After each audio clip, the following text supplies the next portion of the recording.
have some question.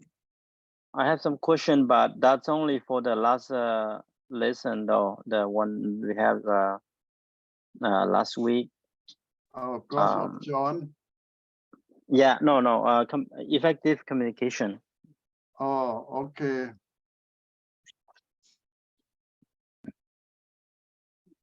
Because sometimes we deal with people, the audience that is not face to face, and only in like chatting. So it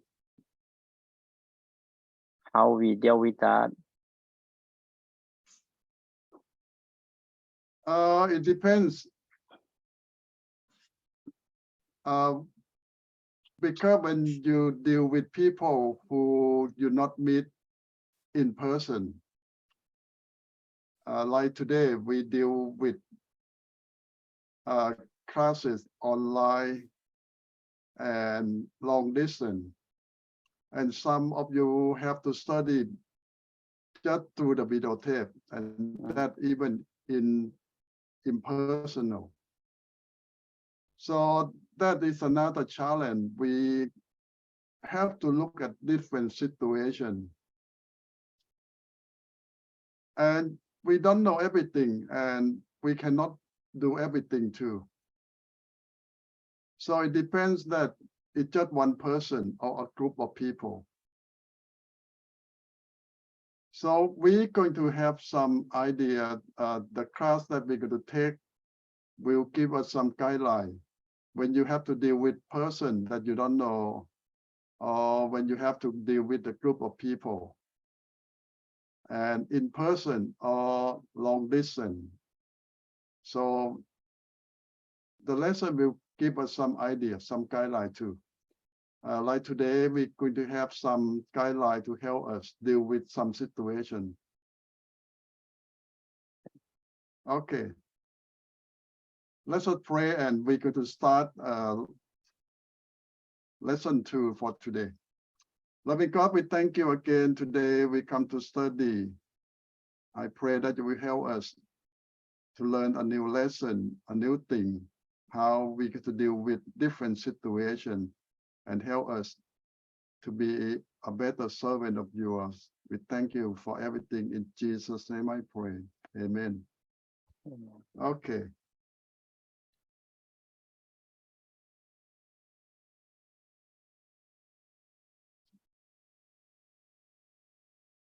Okay. Tonight we talk about the second week, August 18. And the topic tonight is about increasing capacity. In fact, we also have another topic. Main topic of tonight is about dealing with fear. Why we're talking about this topic? Because our main job as a leader or as a worker for the church, we have to deal with a lot of people, especially in public. Mean that the main thing that you have to deal with is teaching, preaching, public speaking. You always deal with a group of people in public. And this is a challenge for most people, because the first thing is we deal with fear. And this is very real for most people. They say that up to 80% of people are afraid of public speaking. Up to 80%. They say very few people is very comfortable speaking in public or communicate in public. So tonight we're going to spend some time dealing with this topic and how to help ourselves and improve ourselves in order to do a good job, communicate in public to a lot of people. Okay. Let's go to chapter 2. Chapter 2, we talk about, as I say, that dealing with fear. So they have a word for it glossophobia. It's just the fear of public speaking. I don't know, you ever take class on public speaking? It means that they give you a topic and give you 5 or 10 minutes to stand up and talk about the topic. Very few people very comfortable standing up and talk. Most people don't feel comfortable. But why we need to deal with this? Because as a preacher, as a pastor, as a church leader, this is one of your main jobs. Deal with a group of people in public all the time. You like it or not, you need to overcome this fear and learn how to feel comfortable. Speak to people, communicate to a group of people in public. So how to deal with that? We find you some guidelines. Like, for example, in general, they always say that you have to be ready. So sometimes you don't have time to prepare. But when you have time, like when you go to preach or teach, you need to prepare well. Fear comes from, you know that you're not ready. Mean that you don't have enough time to prepare for the topic, and you're not so sure about what you're going to teach or preach, or you don't know the topic very well. So that is one main thing, that you're not ready. So some people say that when we're going to be ready, well, that's difficult to say. A lot of people feel that they never know enough to teach, and that's correct. Most of us never know everything. We just know some. And a lot of time, you know more than the people that you could teach. So that's why they select you to teach them or to lead them. And a lot of time you're learning with them. So that makes you feel more comfortable that you're not really an expert who know everything. But you're just the leader to guide them and learning with them. That make a lot of people feel more comfortable.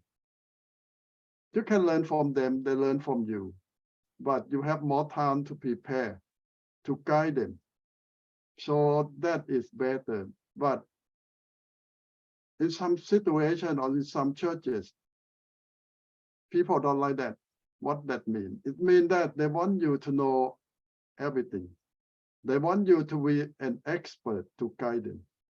If you tell them that I don't know much and I cannot lead you, they don't like that. Why?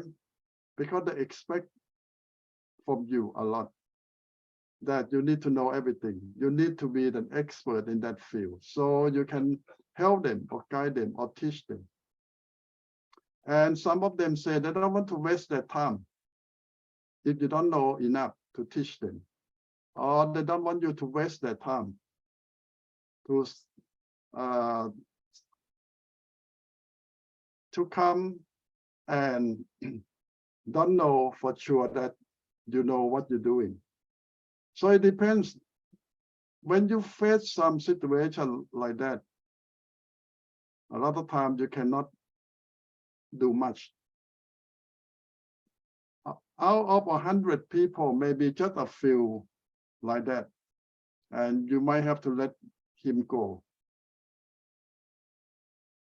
But majority of people will work with you if you're sincere to them. It will get you to number 2.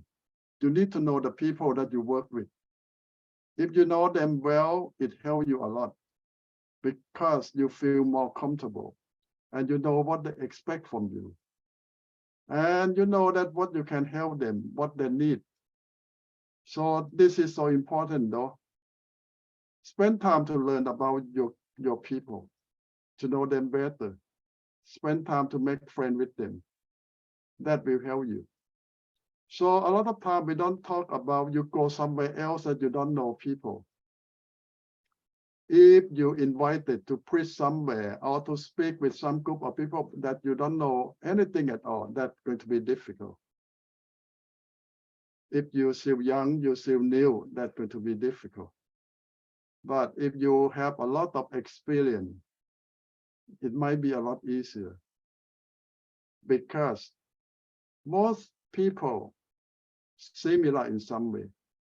Mean that if you know a certain group of people for so many years, even you go to a different place, most people who sit there similar in some way. If you know their background, you know their culture, you know their education, most of them behave the same way. So that help experience can help you so much. When you learn about one group of people, and it's always applied to many other groups that come from the same background, same age, same experience. Okay, that helps to know your audience, know your people. Now, day of presentation, when you need to preach or teach or speak to the group of people, they advise you that go early, dress well, and prepare yourself well. Whatever can help you. Some people will write something on the card, little card that they can take with you, so you won't forget anything that you're supposed to speak. Go early is always the best thing. Why? So you can settle down, you can get ready, and you not feel anxious. If you go there late, now you have big problem. You start with the wrong foot. So go early. Give yourself time. Make yourself ready. And for some people, if you go to new places, anxiety happen a lot. So there is some technique that they tell you.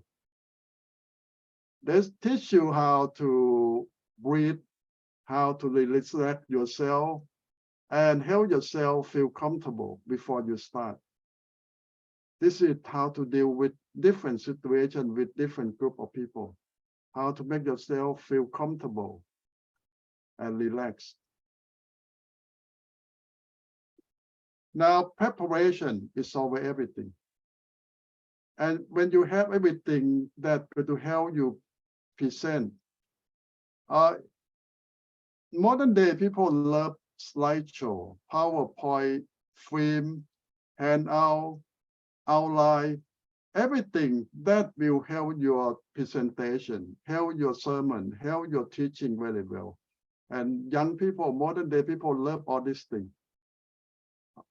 One time I went to listen to my brother-in-law preach, because we are in the same age. We come from the old generation. And our preaching style is just talking. But that day, he showed all the movie clip, all presentation with all the video. I said, wow, this is something new. He said that most of his audience here is young people. They are technocrats, mean that they use a lot of technology. They spend a lot of their time on internet, a lot. So in order to talk to them, to be ready, to be part of them, you need to know how to use all the technology. And they love all this movie clip, short film, or the soundtrack, everything that you can present them. Well, I say that this is beyond me. So now you see that when you work with different group of people, your presentation have to be different. And you need to feel comfortable that you can adjust or you can prepare yourself in that field and to work with that group of people or not. So you don't need to, if you feel that this is not for you. There are still many other groups that you can work with and feel comfortable with. If some group is beyond you, mean that you don't have all the equipment or you don't have the talent to deal with all this technology, this might not be for you. But if you want to work with them, this is something you need to learn. You need to equip yourself. but still, even you work with older group of people or people who don't use a lot of technology, we still need to learn with something new. We cannot go back to the past all the time. The world change all the time. You see that a lot of time before COVID, we don't use a lot of technology. I don't even use Zoom. I don't know Zoom at all. I still go to church and teach the group of students. They have to come to school every week. But because of COVID, I started teaching to Zoom. And now we stick with Zoom for the last 3 years. So you see that even I don't want it, but when time comes, you still have to adjust. And I never think that I will talk to the computer several hours a day now. And now this is the way.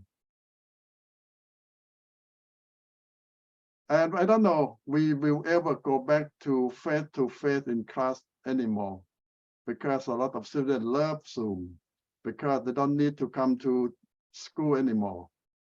And you see a lot of young people love working from home through Zoom or all this technology. They don't want to go back to the office anymore. Things change. So this is a new challenge for us too, how we adjust. And some of my friends say that they fear of technology. They are afraid of technology. Well, I say that we need to learn how to live with it. Like it or not, the whole world changes all the time. And we need to adjust too. What is the best thing for the church and for your people? We might have to learn how to use it. And number 6, that they advise you that have more chance to take classes, because new things come out all the time, and some classes or some coaching can help you improve yourself. So it's always good to learn more and to get more advice and training. When you know more, you have a lot more experience, you will feel more comfortable and feel that you can do a better job. And when you have more friends, different group of people, and that can help you.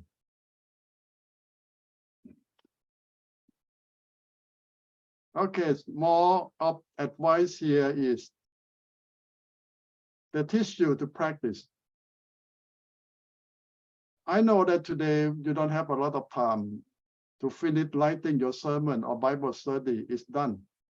But in the old days, they have to practice teaching or preaching.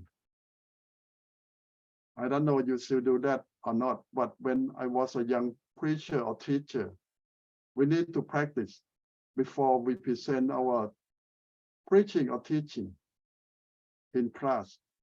For the professor and the friend going to come and evaluate you in everything.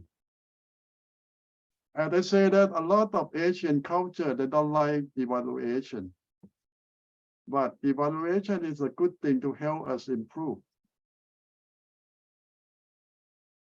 And people feel that when people evaluate us, it's like they criticize us. Sometimes, yes. But your friends still better than your member, because your friends still try to help you. But a lot of times your member, when they criticize you, they don't mean good. And that can be a bad thing.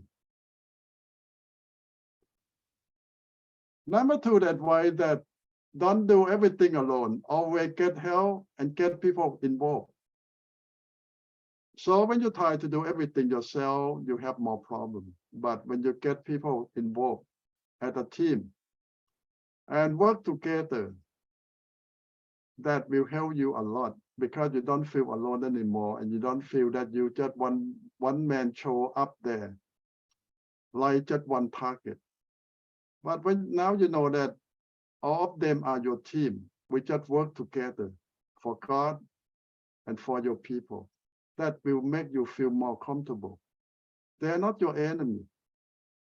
They're there to help you and help one another as a team. So that will help you feel better and help the work go well. And number 3, the advice is you and your audience always have some common ground. What that means? Something in common. You are not so much different.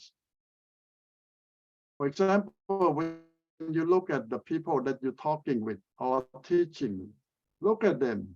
Some of them will have the same culture as you, speak the same language, or come from the same background with you. You can start with that, and that's going to build friendship right away because you are one of them. They are part of you.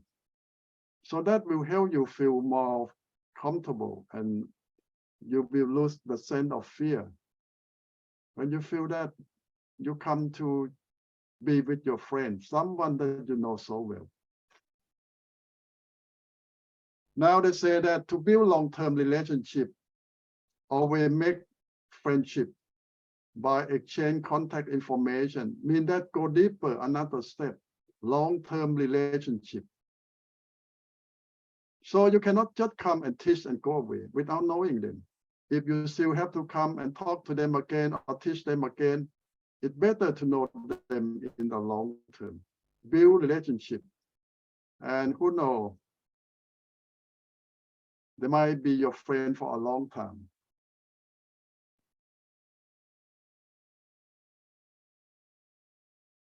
So the first part tonight, we talk about get over with fear and help yourself to be ready when you're facing your audience.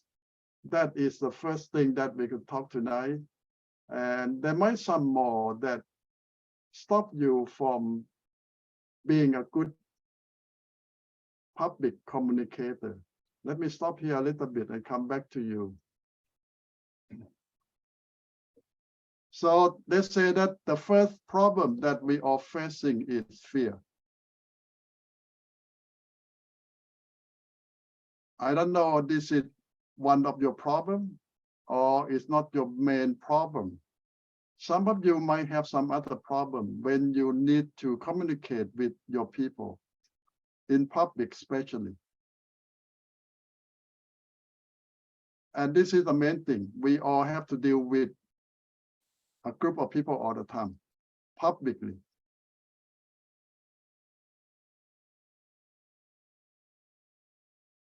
Ajahn, to me, I think the problem I have is self preparation.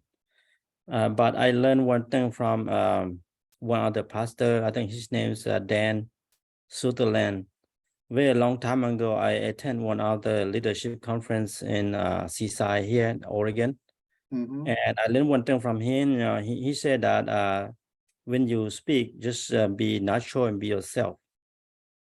So I learned that every time when I go public speaking, I be natural and be myself. I don't want to pretend to be somebody else.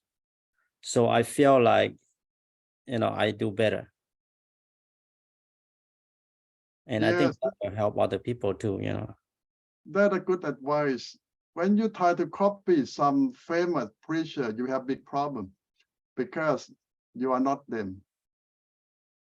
You cannot be them. And people know. You know that when I grew up in Thailand, there is the one famous preacher. And wherever you go, his students copy him. The way he preached, the way he talked, the way he smiled, the way he tells jokes. So wherever you see those young students preach or teach, you know right away that who is that teacher, because they copy everything. So I don't know that it's a successful way or not. You try to copy your master that you think that make them famous. It's going to make you famous too.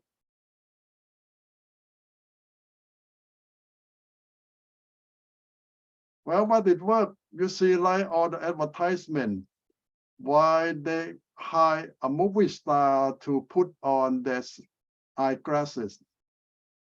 They pay $1 million for the movie star to put the brand name on the eyeglasses because people will copy that movie star. Or why they pay a movie star to put the shirt on, $1 million.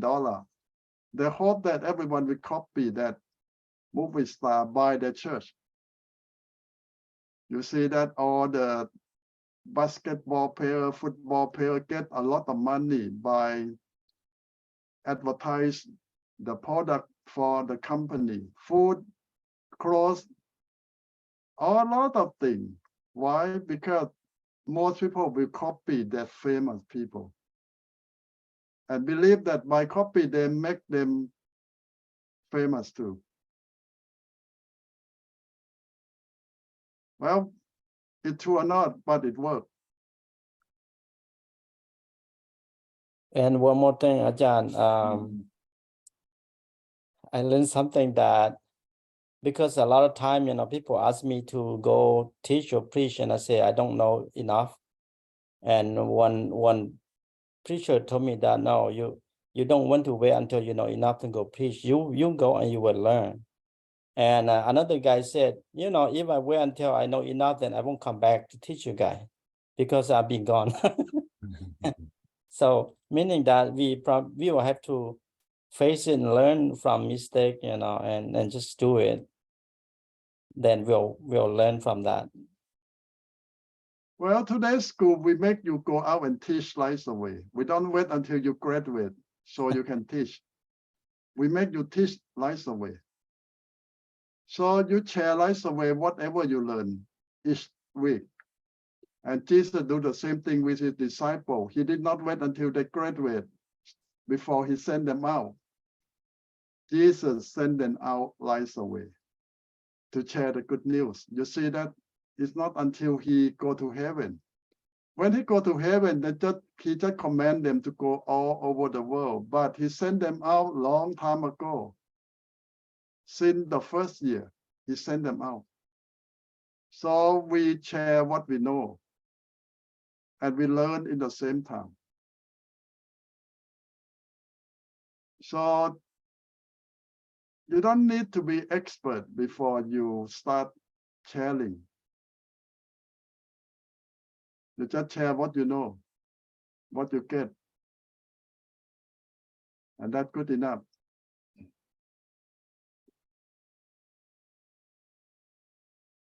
So what is your main problem that when you need to teach or preach or share publicly?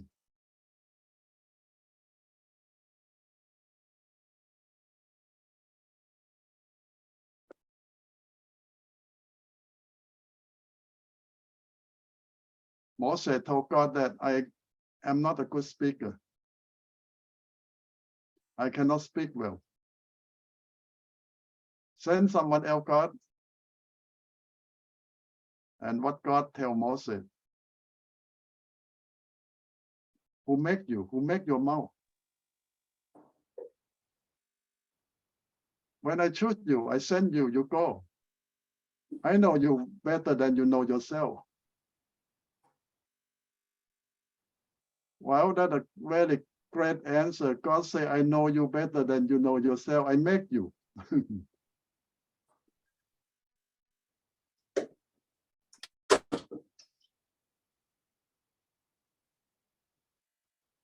So when God want to use you, go.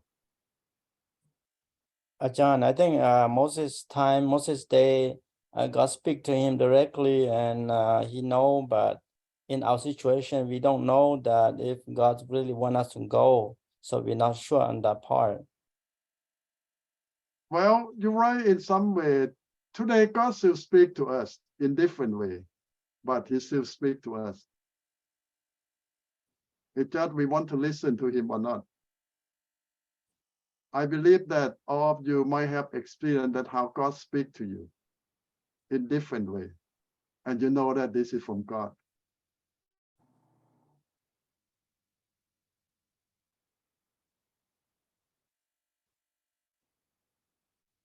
Most of the time, God speaks in your heart.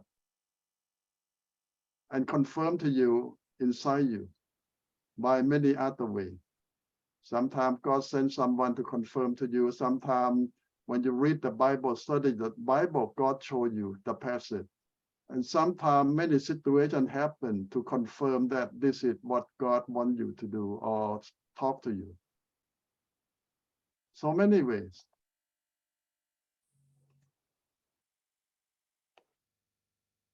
But the problem is we don't listen or we don't believe or we don't pay attention.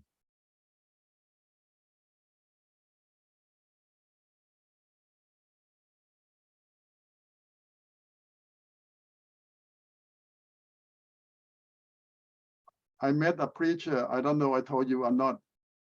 When he go to preach, he just stand in front of everyone and quiet for a while.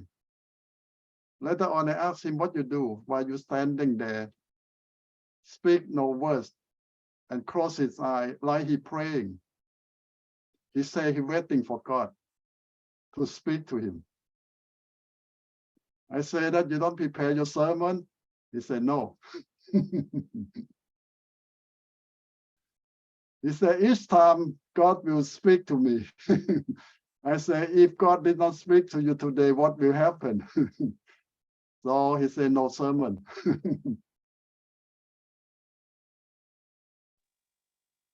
So don't do that in my class, you get F.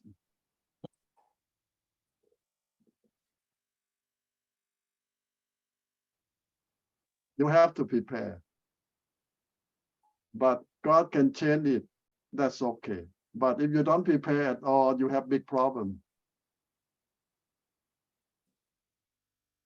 So how long the preacher been preaching? It depends on what God tell him each week. That guy, he told me. How long he been preaching? How long?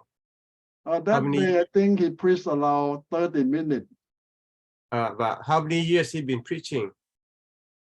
At that time, I think he have been preaching maybe 2-3 years. Okay, so that means that God been talking to him.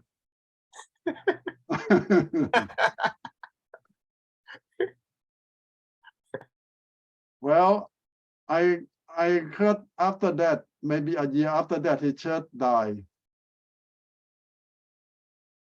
So maybe God stopped speaking to him. He have nothing to teach, so his church dead. And he went on to start a new church. In the 2 years, his church dead again. It has been that way for so many churches. Maybe God speak to him for a few years and then stop talking.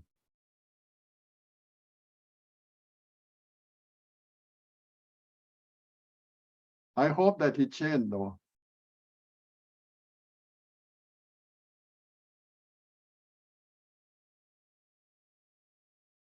Yeah, I think it's a good thing that he never give up. In fact, he gave up several times.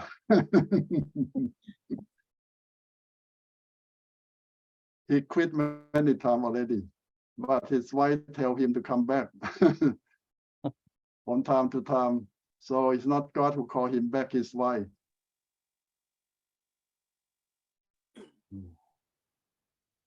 At least he listened to his wife.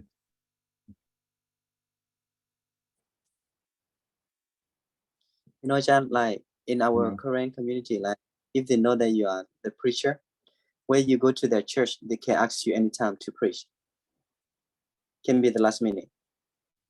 You're right. In all Asian culture, not just Korean. Yeah. If you are a preacher and you happen to pop up in any church, people might ask you right away to go up there and preach, to share. Yeah, that's So why, you this know, is- like every time if I go anywhere, like I prepare ahead of time. Otherwise, they ask me that I don't have anything to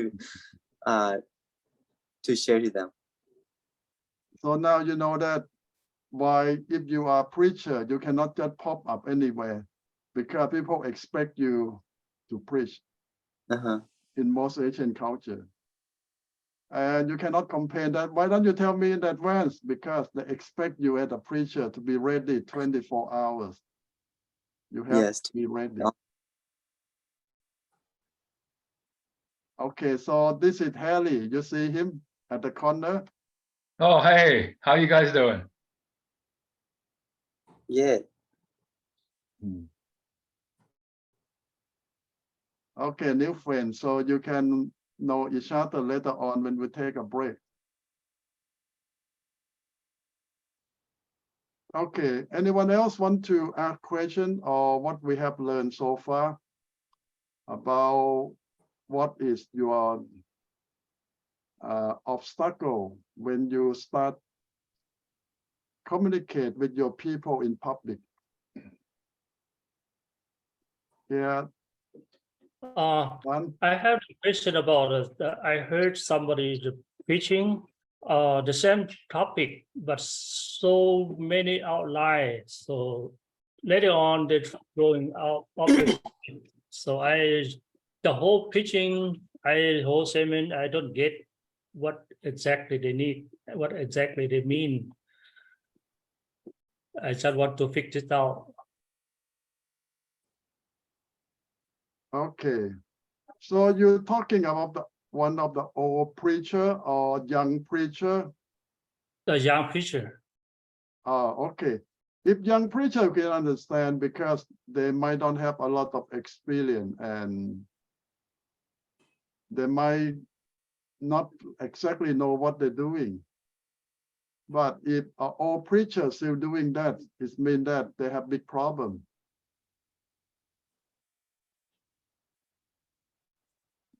You see that some young preacher get so nervous, even they prepare well, when they stand up there, they forget everything.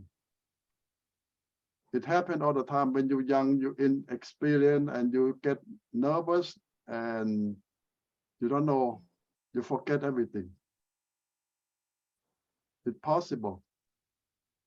And I say that up to 80% of people are afraid of public speaking. Yeah, I just want to fix it out. And then he don't have no introduction and no conclusion. Right on the middle, he split from that just like a follow me. The topic said follow me, but he bring it up to about 12 to 15 outline right on the middle. It's kind of just so many drives people, so many way. We don't get exactly what he mean. Yeah, I don't think just on myself confusing. I think the whole church people confusing what he means. He spent about 45 minutes for that preaching, but finally nobody get it. Hopefully I learned something from there. So I try to get a thing what can help people, help from people they just start learning or something else. I don't want to be like that. That's what I'm learning from. Yeah, the preaching style that we have in modern day, we call the Western style. It means that we get the idea from the Greek and the Roman. You know that the people in the Old Testament time don't preach the same way we preach today. They have a different style. But modern day preaching is based on Western, Greek, and Roman style. It means that you start with topic, introduction, or outline, conclusion, application, all this mostly Greek idea. And it become popular all over the world. But if you go to Jesus' time, the way Moses preached, the way Paul preached is so different from modern day preaching. But we have some similarity, mean that they still have topic, they still have outline, but they have a lot of detail, a lot of story. So at least you need to have some idea what you're doing, and people need to get what you try to tell them. But if you say that you get confused and you get lost, so that means that the preaching might not be very organized. Is it true, Pastor, that in a Jewish whereby they teach sitting down, but we teach standing up. Is that true, Pastor? Yes, the Jewish way of worship, they don't sit on the chair. They sit on the floor or they kneel down. Yeah. So, Even the posture is different. Yeah. yeah.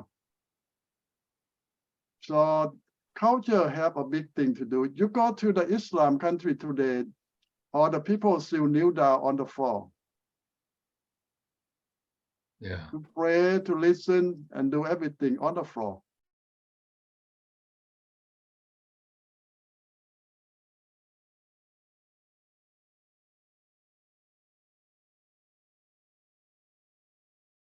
Okay, anything else you want to ask or share before we go back to the lecture? Okay, let me go back to the lecture now.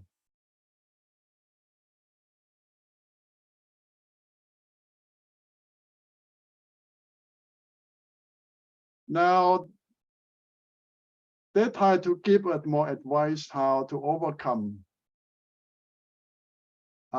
fear of speaking up in meeting. Now, this is more small group. When you deal with smaller group, and you need to speak up. This is about communication in small group now, like in Bible study group or in teamwork group or teamwork meeting. But you don't want to speak up. Even you have questions, you don't want to ask. And a lot of time people ask why you don't ask questions since you have questions. Well, sometimes because of some culture, because of seniority. You're not supposed to challenge your seniority, someone more seniority than you. You're supposed to be quiet when you are junior. In some culture, it's that way. Or you feel that to speak up will hurt someone or to stir the water. So a lot of reason that why people never say a word in any meeting or in any sharing. Not because they don't have question, but out of fear, out of worry, or out of culture, expectation, a lot of things. But how you overcome that? Well, the way you present yourself is so important. You can speak up in the small group meeting, in the conference or anything, but the way you ask questions, the way you present yourself, people can feel that you just want to show up, or you just want to understand, or you respect the people or not. The way you ask questions, the way you share, it tells everything. And you can tell right away that this guy have no respect, or this guy very respectful and really want to get the answer because he or she have no idea what's going on. So it depends on how you present yourself, how you put your question out. Okay, this is they sum up some of the fear or thing that they think that stop them from asking question or try to present themselves. Fear of being ostracized mean that it comes from the word ostrich. You remember in Australia, there is a big bird. A lot of times they bury their head underground. And we take this word to say that, oh, you're so fear of society, you're so scared. So they put the head into the ground. So when you don't want people to get you out of the group, you do that. Embarrassed mean that people fear that when you ask question, people say that it's a stupid question, or you know nothing. So they don't want to feel that way. So they keep quiet better. And sometimes you don't want to make a negative remark. So better don't say a word than say bad thing. And in many cultures, as I say already, it's inappropriate. It's not good to raise up question or doubt your leader, or don't respect your peer or your team. So this is some of the main reason that why people keep quiet and don't want to take part. And that stops the communication in your team. Now, if you are the leader, how you get over all these things and make your team communicate well, open up, talking and working together as a team, how you help them overcome this feeling. Okay, you can think about it. We can come back later on to find a way to help your team or yourself to overcome all this obstacle. So the whole team will start talking, communicating, and work together as a team. If as long as all these things in your team or in your group, they cannot work together, they cannot communicate, and your team have problems.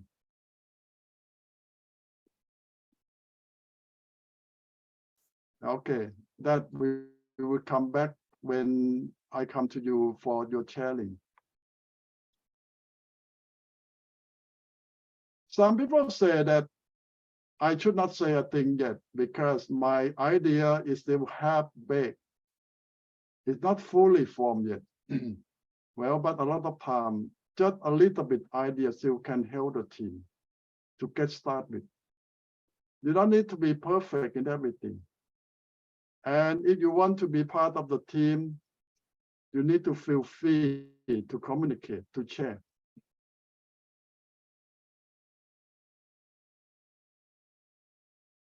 And a lot of time people think that silence is the best thing to do, but a lot of time it's not the way, especially in Christian community. A lot of time to be silent is not helping because people need to know how to deal with the situation. At least your idea, your suggestion can help.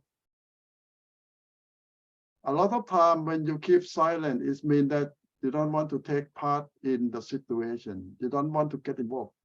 And people can feel that way, that you don't care. So a lot of time in many cultures saying that silence is still the best policy, but in Christian culture, silence is not always the best. So you have to think well before you keep silent, that it helping or make things worse. So this is something we have to think about. And in some situation,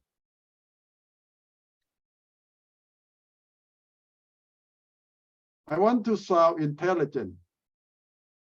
So this is really about collective intelligence of my team, so we can all succeed.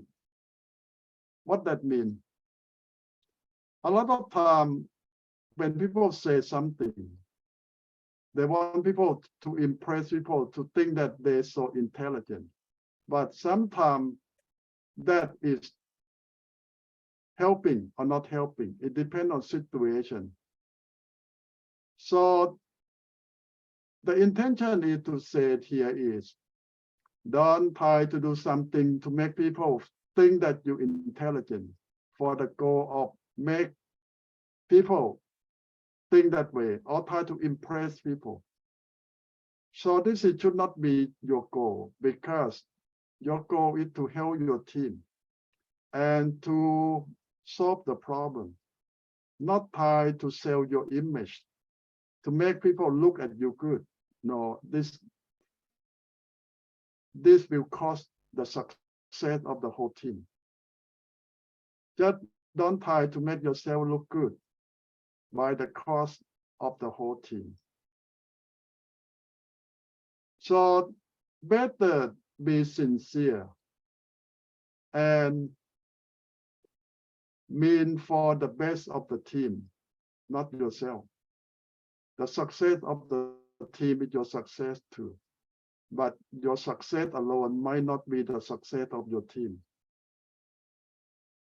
So think about your team all the time. If you are part of it, be sincere to your team, to your friend and your teammate. And they say that think this way. Everything is a puzzle, and you are part of the solution. Mean that it's like when you play jigsaw puzzle. Even there are 500 pieces, and you are one of the 500, and you feel important. Because when they miss you, they cannot complete the project. Even you are one of the 500, you feel important. So it means that it doesn't matter you are important or not, you're part of the team and you mean something to the team. So you need to be part of the solution. Help your team sincerely, communicate with them how you feel and what you can do openly. And don't keep quiet or have all the negative thinking or the negative reaction, because it destroys your whole team.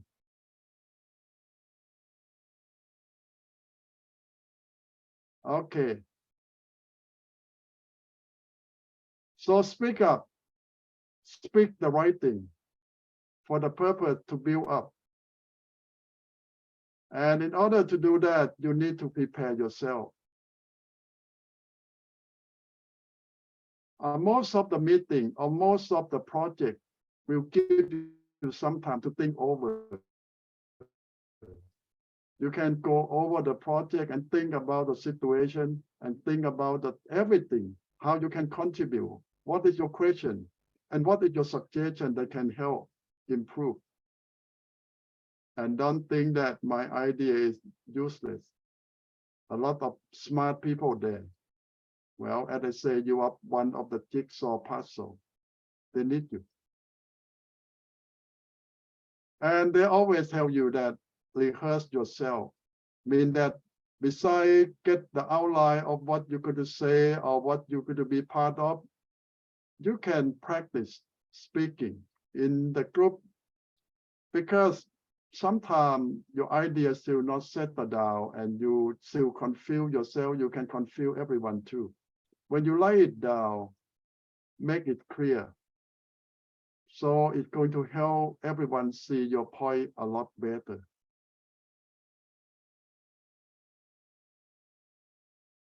And this is for young people. Modern day people, they say that they use computer a lot. And a lot of time they not meet face to face. They use a lot of technology. And even I still have to learn from them. I have to ask my daughter, what does that mean? How to use that app? It's not for me, but I still try to learn. When we have to work with young people, they use all the technology. And sometimes they use acronym, or they call acronym or something like the short word for something that I say, what's that? Like the first time I saw LOL, I said, what is that? Now you know what that means. They told me that means that laugh out loud. But they say this is old one now. Now they go on to a new one. I still cannot catch what are the short term that they use symbol, how they communicate. So when you work with young people, new generation, you need to learn their language. They have a new language that they use a lot of symbol, acronym, and short term, short words. And they communicate that way. When you work with part of the team, well, spend some time to learn, or don't feel bad to ask them what that means when you don't know. Well, they recommend in the meeting, raise your hand. So what that means? That will help you to speak something. And people pay you some attention that sometimes you try to find a chance to speak something, but people don't give you a chance. So when you raise your hand up, people will give you a chance. I know in many meetings, people always want to talk. And you keep waiting and waiting. So they recommend you raise your hand up. And people will give you a chance to speak and to share. So that will solve some of the problem and make people pay attention to what you try to say. And it helps you too. But because when you raise your hand, you have to speak now, no doubt. Even you have to wait. People expect you to say something or to share something. So you don't need to decide what should I speak, should I ask. When you raise your hand, you already make decision. And people expect from you what you're supposed to say, to share. Okay, this is some guideline that we go through how you be part of the team, how to help you overcome your fear or doubt, to talk, to communicate in public and in team, because this is part of our big job, to teach, to preach, to guide, to lead, to share. And we cannot keep quiet because we are chosen to speak, to lead, to share.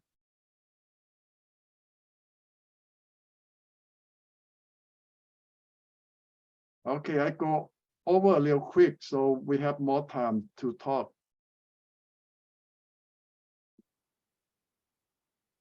I think when if we look at Peter, if Peter is not the way he is, we probably won't learn as much from the Bible, because Peter is really outspoken. Sometimes he says things kind of dumb. I don't mean to use the wrong English expression, but if you look at sometimes he's bold, and sometimes he's kind of word just came out, but without the way he is, we don't learn much from the Bible, because Jesus has to respond to what he said. Then everybody learn. You see, the rest of the 11 disciples, they hardly ask questions like the way Peter asked, right? So we look at Peter, we understand, right? Is that what do you guys think? When I teach in Asia, the whole class quiet, no question asked. I'm the only one who speaks. The whole section, no question. But when I teach the American student, they have a lot of questions. So what's the difference? You think the Asian students don't have questions? They understand everything? They agree everything? No. No mean that they don't agree everything and they have questions, but why they keep quiet? Well, Asian students are trained to obey. No question. Don't ask. Don't challenge authority. You just listen and obey. That's all the Asian way, the Eastern way. But the Western culture teaches everyone to doubt, to make questions before you accept anything. So culture have a big impact. Yes, like Harry said that Peter is Asian, Jew. In fact, Jew is the same culture as Asian, supposed to be quiet, but Peter is not. He say his heart. He speak out. Yes, sometimes we know that he is so dumb, but that's the way he learned. And his sincerity helps us learn a lot. So don't feel that your question is dumb or not smart. If you're so smart, you don't sit in the class. You can do something else. So the professor expects that you don't know anything, you don't know much. That's why you are their student.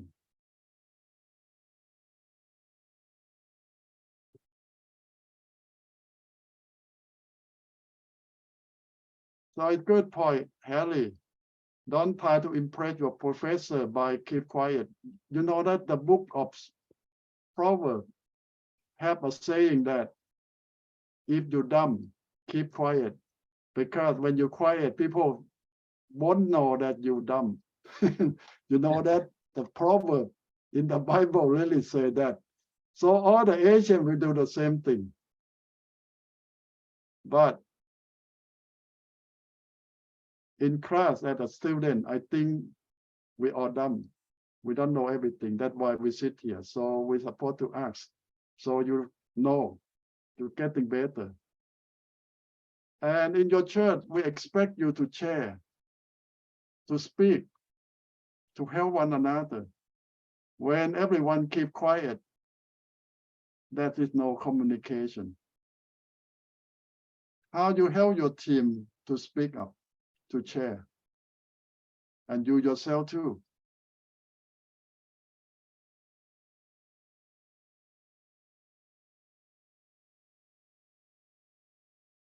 Ajahn, I think we ask a dumb question is better than no question, because that question may lead us to, to other question. You're right. You know that I always ask my men in my church that why don't you join the lady group in Bible study or in activity? They say that my wife talk too much. You agree with that? No, but sometimes, when people talk and you have something inside you, it's like, will overflow. So you want to talk too, because, the more you listen, people talk, and the more things come to mind and you want to speak up too. Yeah. Yeah, to ask question, to talk is good, but you know that some people is really nonsense. But for me, I feel it's okay. Because if students don't say a word, I feel that something wrong. Even a lot of times, some students really ask nonsense question. I still better than nothing.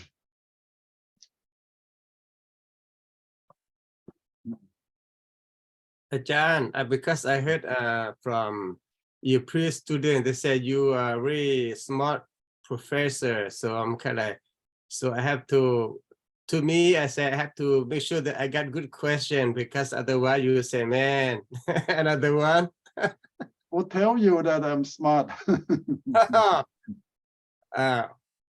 Most of your students. If they say I'm a mean professor when I was young, that's right. But I'm old now, I'm very nice. You heard the story that when I was young, I sent my student to ER every semester. But I don't do that long time ago.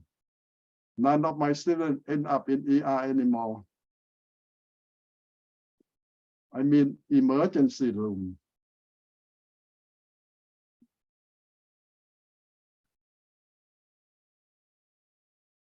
No question is dumb question.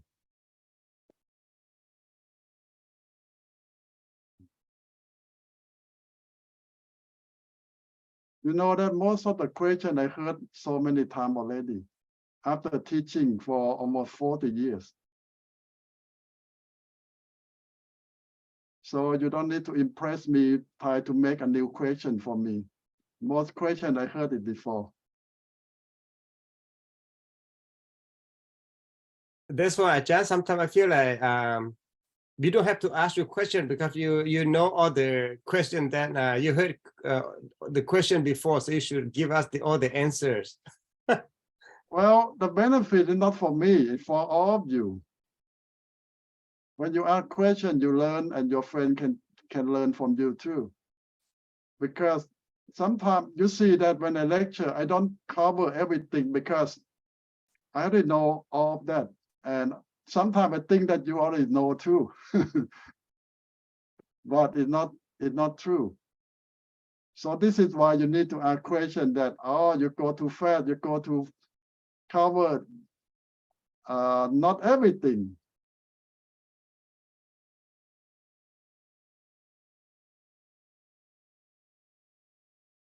Yeah, most students complain that I go too fast.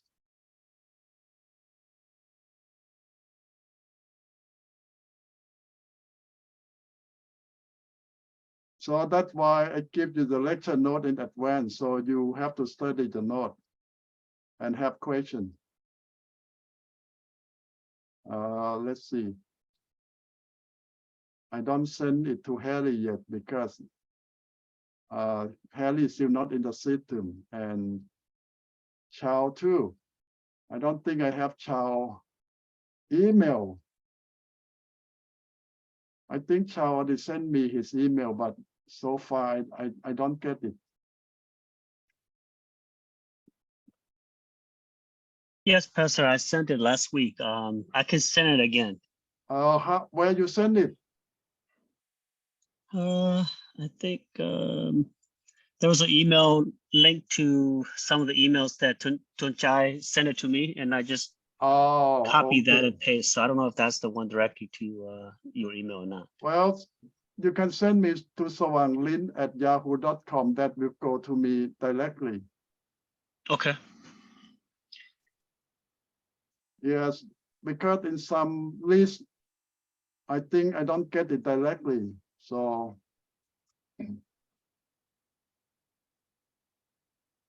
I believe that's the email I sent out to you, but I can resend it again.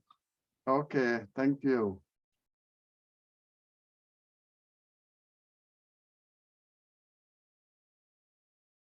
Okay, so the topic of tonight is mostly is about how to improve your communication with your team, with your church. And we all have some problem, obstacle that we need to overcome. And this is just some idea in general. I believe that your church or your team will have different situations that you need to deal with. Might not be fear, might be something else that more important for your church or your team more than fear. That your job need to find, you need to find out. And you have to find a solution. Now we try to learn the best effective way to communicate with your people in your team.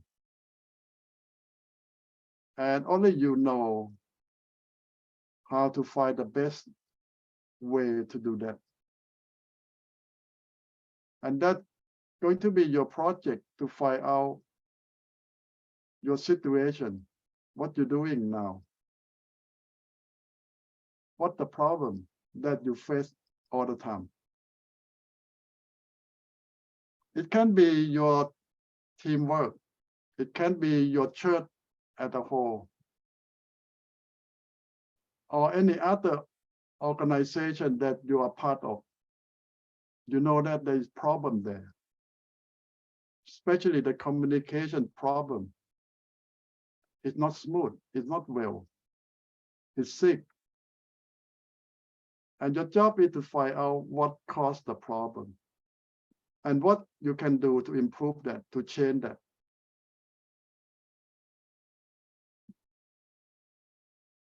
So you will have 14 weeks, we go over different things and try to go around the situation. And hopefully that by doing that, it will help you see yourself better and help you find the best solution for your team, for your church, to improve it. That's the goal of this class.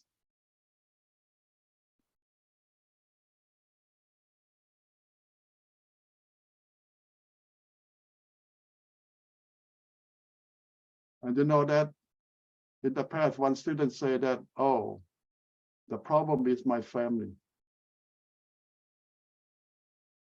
We have broken communication in our family, to start with. So that might be the first step that you need to work on your own family, your spouses, your children,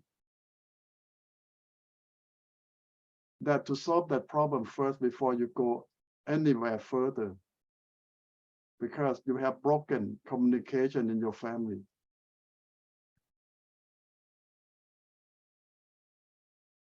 Your children don't talk to you, misunderstood you.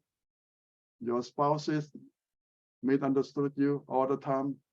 So that something you need to work on. Find out what the problem.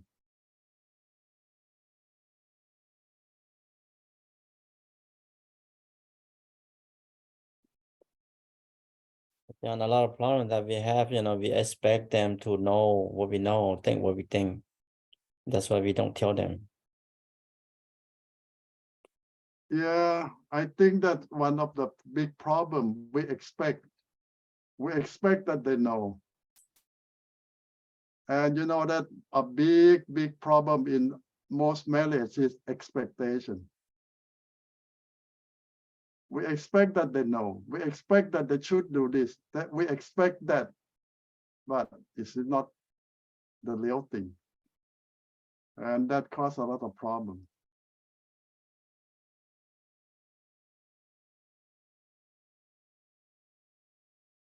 Now, you ever face the situation that in some group that I find out that they say that, well, the problem is there, but the medicine is worse than the problem. You know, when they say that, what that means? Like, for example, they say the sickness is bad, but the medication even worse than the sickness.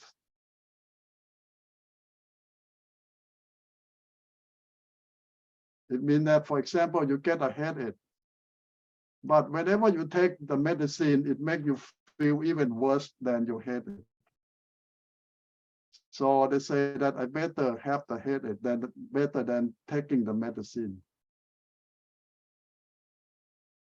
You ever face that situation? The problem is bad, but the solution is even worse. Maybe is it because the solution really has to force some people, some members, some team members to face how do I want to say it? To face the reality, to face the truth, but sometimes you have to kind of expose themselves to change. By not dealing with it, they don't have to change, or they don't have to face what's the problem, what really their problems are, right? Is that close to what you insinuated? Yeah, I see that in some culture, everyone know the problem. Can you check to see if But it's better than not touch the problem, because the outcome will be worse than the problem. You leave the problem there, and you can live longer, like when you have some kind of cancer, and you ask the doctor, what option I have? Well, the doctor say you have surgery, you die in 6 months. If you take the pill, you die in 8 months. If you do the chemotherapy, you die in 12 months. And if you do nothing, you die in 4 months. The problem is, whatever option you take, you die. But it's just a few month differences. And what else? You take surgery, you suffer, you have in pain. You take chemo, you have a lot of side effects. And whatever you take, but if you take nothing, you do nothing, you don't suffer much, and you live a few months less, what option will you take? I would say I would do nothing because maybe doctor just misdiagnosed. Yeah, you should just hope for the best. Instead of let them cut you into pieces or dump all the chemical in you. Yeah, a lot of people will take the option that do nothing and wait and see. Sometimes they live longer than everyone, and they get better. So you know that a lot of time in church, we have to use that option, do nothing. Because whatever option you take, problem will come, consequence will come. And it might be worse than what you ever right now. You ever believe that? Is that just like somebody said something like when you ride on a tiger, you get off, you get bitten, or you just have to hang on. Yeah, that's very applicable. When you get on the tiger, you cannot come down. You have to hang on.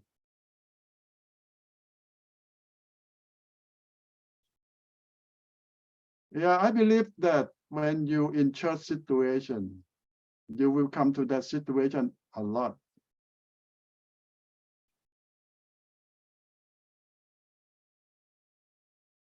And this is why some people complain that why we do nothing. Well, they already do something. The option they choose is already do something. When I was young, I always tell my church leader that why you guys do nothing. But now I'm old, I see back, I look back and I say, oh, they already decide to do something. And that's their option. To keep the church together, to keep the family together, that is their option. And for the situation, that might be the best for the time being. Now, my point is the best for the time being. It might be not the best all the time, but for a certain situation and for that certain time, that might be the best. So the point is you need to evaluate and ready to do something else. Don't say that this is the option we choose and go to stick with that forever. No, things change. Option can change. And that's the same way with life too. Only God never change, and God is the same. But the rest of the world, the rest of the universe always change.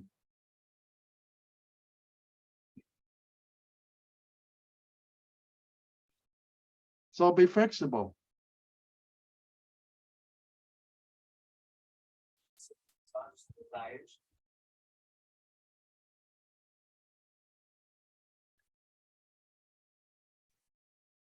Okay, what's else that you learned from the lesson tonight that you feel that we need to cover, to expand?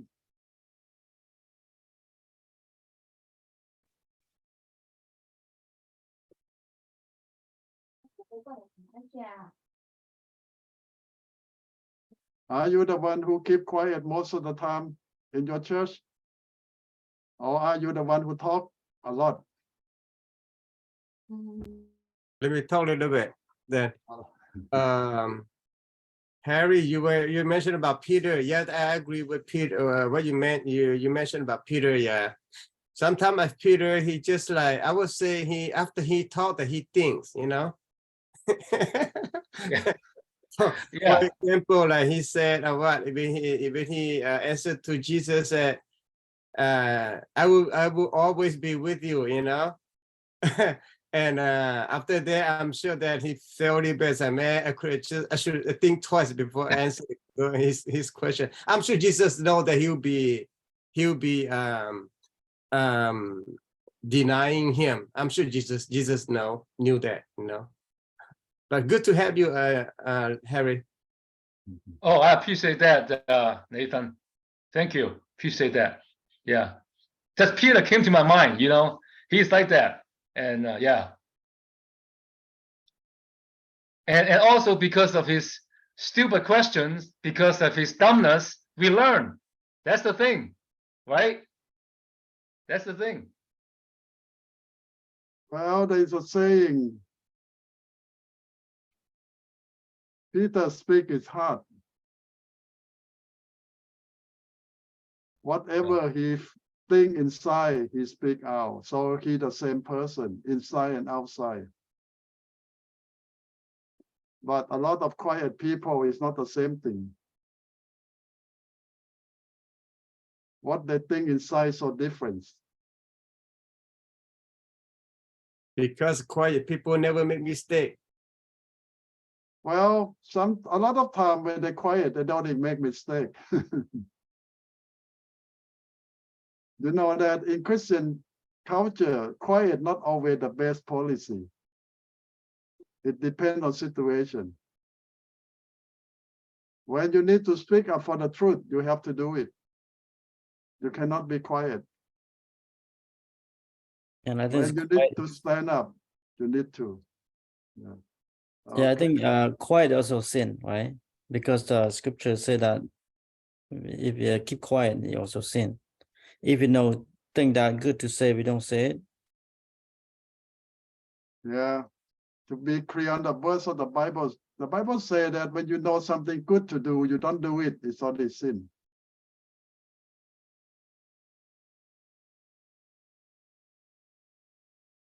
So it depends on situation.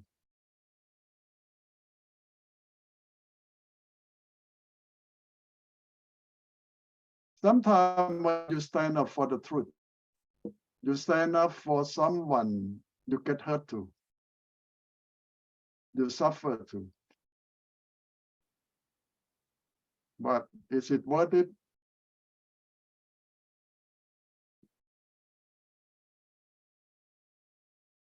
Yeah, it's worth it, but a lot of people don't want to pay the price.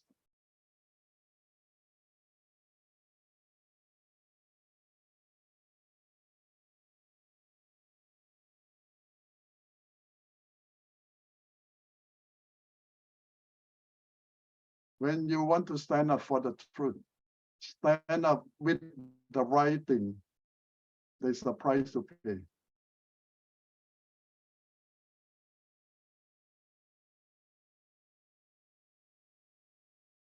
But it's always worth it.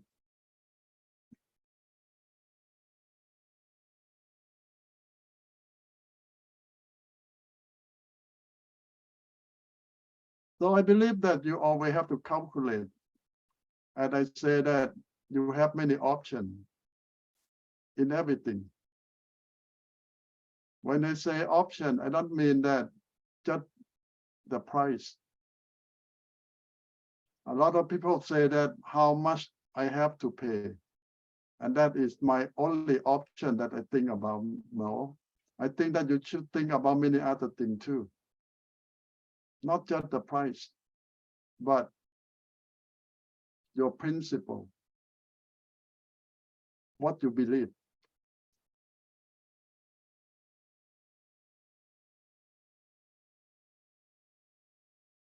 A lot of people pay a high price because they stand on what they believe. And they want to stand on the right thing, to do the right thing, and to honor God.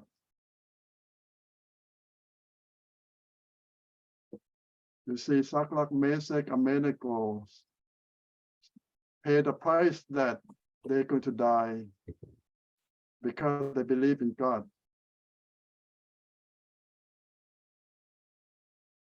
And Daniel do the same thing.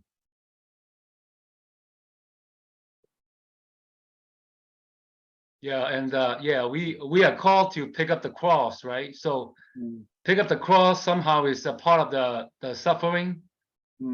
Part of the suffering, pick up the cross to follow Jesus. I mean, that's our cross. We have to pick it up, right? So to stand for the truth, or be ridiculed, or be excluded. So that's part of the pick up the cross. I believe it. Yeah.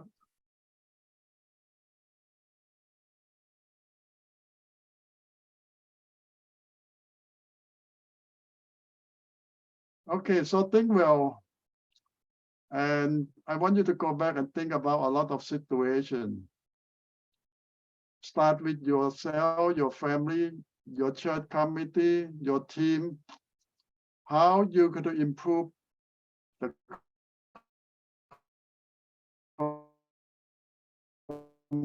communication in your team? What is that? You don't have a good communication for your team, for your family. What's the problem?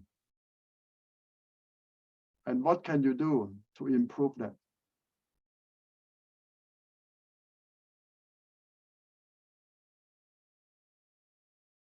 It's not always easy, but it's worth it.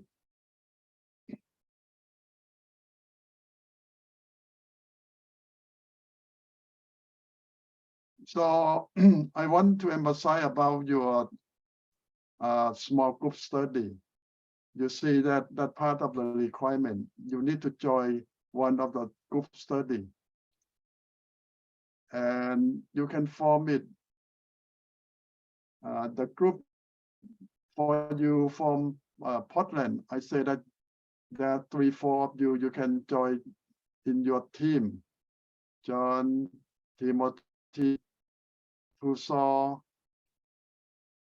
and I don't know, maybe some more students who come from Portland that you can join together. So easier for you because you live close to one another. Even you use internet to Zoom, it's still sometimes you need to meet to work together. But I know that Nathan joined all the people from everywhere.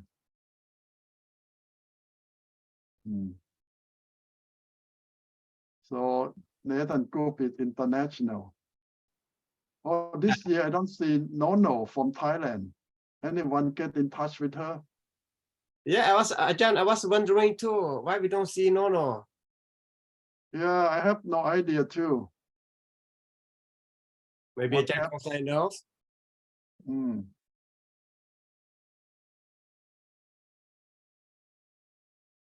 I don't know her schedule too, because I know that she have to read what they call BSF or something. What they call Bible study, BS something. BSF, yeah, Bible Study Fellowship. She lead a group on Saturday. I heard that maybe that keep her busy. When I say Saturday, it's Thailand time. Right now, like we are Friday night, but in Thailand, it's Saturday morning. So this is the time that she lead her group.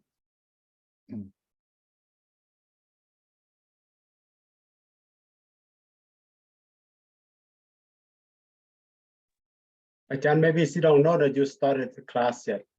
I sent her all the information, but Okay. I don't know, maybe some people don't check the email. I found out that some people never check the email. Are you one of them? I check my email maybe once a week. Really? Yeah. I heard people check their email several times a day.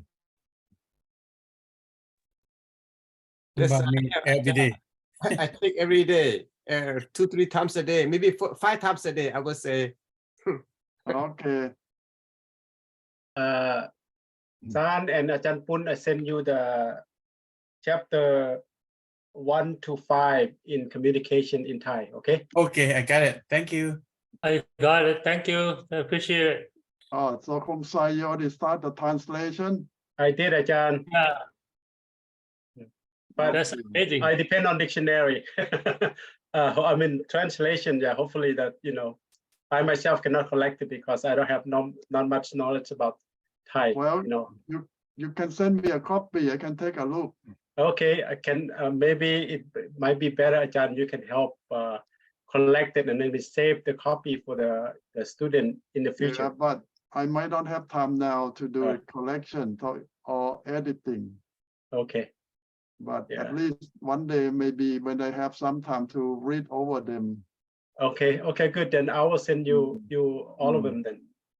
Okay. Thank you, Ajahn. Or you can collect until because when you come one at a time, maybe I don't have all of them in one time. So Okay. Maybe collect in one and send it, at one time. Yeah. Okay. Thank you, Ajahn. Welcome. So if you want to translate the lecture note into your language, it's good, but it's a lot of work. Kong Sai can do that because the app do the translation for him. But I don't know in other language you have the app or not. What app that you use, Kong Sai? I heard you say dictionary. No, not dictionary. Thai English translation. I tried that in Laos, Ajahn. In Laos, the word is off a lot, but in Thai, I found out that in Thai is, it's more clear. Yeah, it gives you understand a little bit more. Even I myself read it. Yeah. The app called Thai-Lao translation. No, Thai English translation. Or Thai English translation. Yeah, and I have the other one, so Thai, Lao English translation, but I like the Thai version better. Okay, so they might have in other languages too. Yeah. But I think that Google have so many languages, but it's not good. You try Google translation? It's way off, Ajahn. Very often. Yeah. Okay.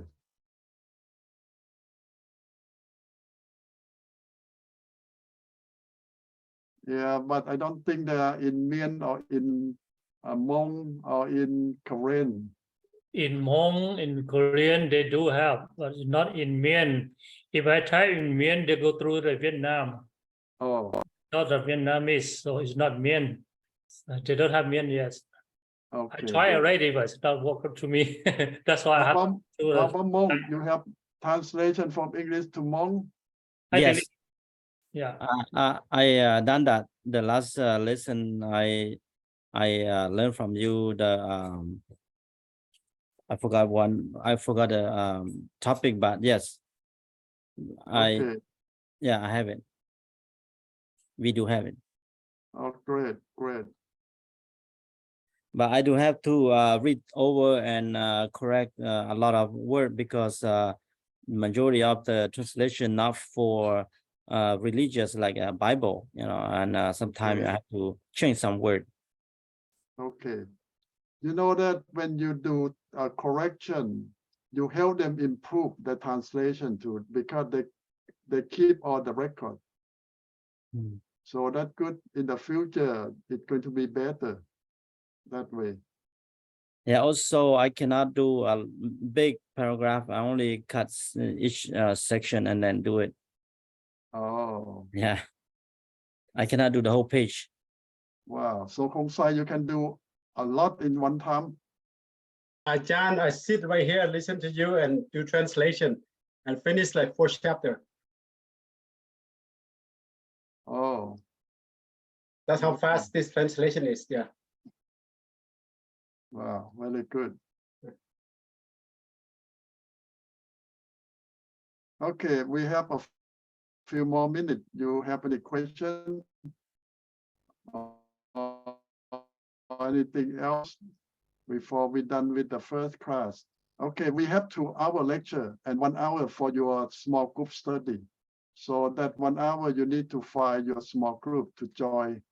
You can talk with Kong Sai lead one group and Nathan is another group. And I think John Timothy is another group from Portland. So I don't know. So far, I know that you have 3 groups. Ajahn Bunta tried to get in today, but he said he cannot log in. Everything, I don't. Maybe he go to the different Zoom. Oh, you can send him the Zoom that we have of today. You mean the So Zoom? I sent him very Ajahn, so I help him out, but something wrong with maybe his keyboard. Oh, okay. When he keyboards and then he use Lao and English. I tell him maybe Oh. he go sub something, he can get in. So I help him ready. So maybe I have time, so I'll go down there and go him out. Okay. Okay, after this, we will take around 15-minute break and come back for the second class. If you take second class is the gospel according to John. If you take that class, you can come to join it in 15 minutes. We could have a break. And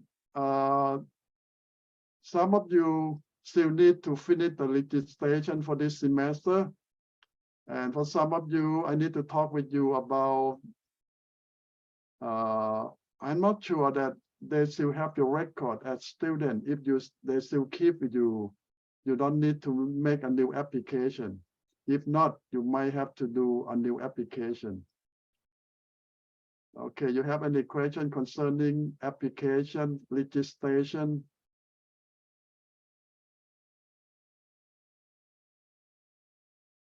Okay. John, I think for us that you have to send in. I think I have to do it. I was waiting for you to remind us. That's why. Can you say it again, Nathan?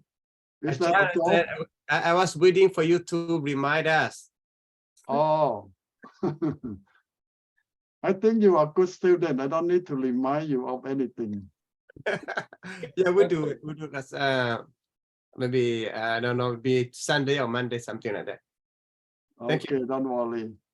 If you need help, let me know. Or if you have any problem, any situation, let me know. We're here to help you. So whatever we can help you, we will do it. To help you get the training so you can serve God. That's our goal. We are not here to make money, but to help you. Okay, anything else before we take a break? Okay, good. I will give you allow 15-minute break and come back for the second class. Okay. So,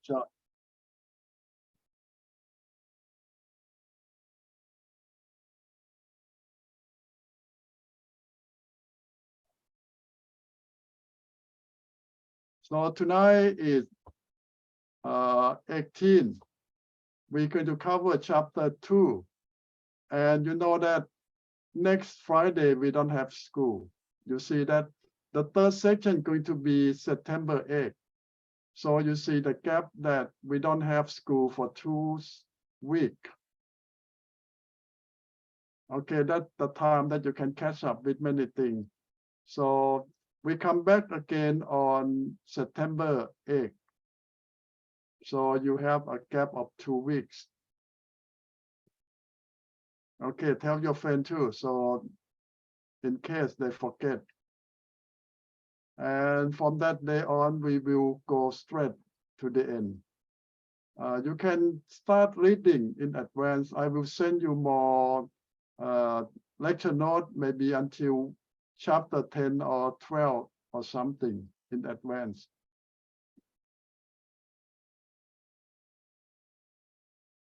So that's something that I want to remind you. Next Friday, we have no school. And 2 weeks, Friday, we don't have school. So you will know that what happened in case you forget.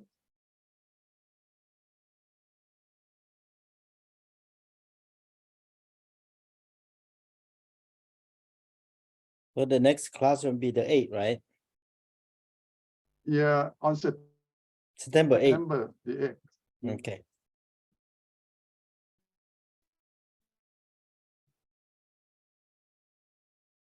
Okay, tell Does your that friend mean too. that In we case won't they have try to come in and think that yeah, we won't have class next Friday and the Friday after that for 2 weeks? No. Okay, John, after 2, you will see that Jesus will do something. Jesus called his disciple. Or the after Jesus start his ministry. We don't know exactly, but what John tried to tell us that on the 3rd day, or another theory say that the Jew consider Friday afternoon to be the first day of the week. So the 3rd day, if that theory go on, it just means that this is Monday. So we don't know. It just means that John tried to tell us that this is the 3rd day and there is a wedding in Cana, Galilee. This is the village of a lot of apostles. And here one of the family of Mary and Joseph have a wedding. And you see that Mary there and all Jesus' family there, or his sister, brother there. And even Jesus and his disciples were invited to the wedding. Now you see that wedding in Asia or in Middle East is similar to most Asian. It means that when you invite one family, it means that the whole clan will come. But in America, different. They invite each person. So if your name is not in the list, you're not supposed to show up. It's very different culture. And sometimes when you are old generation, you don't understand them. But different culture have different things. But the Jewish culture is similar to other Asian. When you invite one person from the one family, it means the whole family will come. You can expect that they will all come to join you. And sometimes in that wedding, there's several hundred guests or even thousands of guests. And you're supposed to feed all of them. And in Jesus' time, if you are poor people, you're supposed to feed them about 2 days, 3 days. And people say, oh, here we just feed one meal, done. But in those days, people come far away. A lot of time they walk, they travel several days to your wedding. And you cannot kick them out. You need to feed them several days. If you are poor, you feed 2 days. If you middle class, you're supposed to feed them around 5 to 7 days. If you're rich, you're supposed to feed them a month. If you're the royal family, you're supposed to feed them 6 months. Wow, what kind of wedding is that? What kind of party? It keep go on and go on and go on. But the good thing in those cultures is the guests who come will not come alone. They normally take the cow with them. They take the animal with them. It means that they take turn. They kill the animal of this family and feed the whole guest. And then next day or next week, another family will give the cow or the goat for the feed. So it means the guests don't come left-handed or empty-handed. They're supposed to bring the animal with them to take part in the feeding for several days. After several days, they get ready to go back home. So this is the culture. And the guests supposed to prepare everything ready to feed the guests for several days. And hundreds of them too. Today, if you have this kind of guest, you're going to be poor. But in those days, the guests will help you with food, with money, and whatever they can. In case they can. If they cannot, you just have to provide as the host. So John said that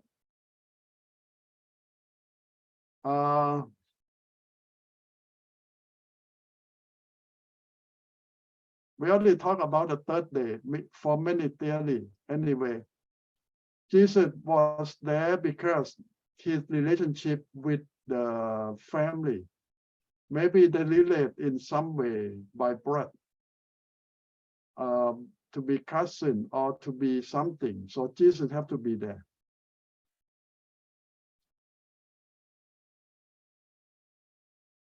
And now what happened here? Why John know about this situation? Because John want to tell us something happened there in that wedding.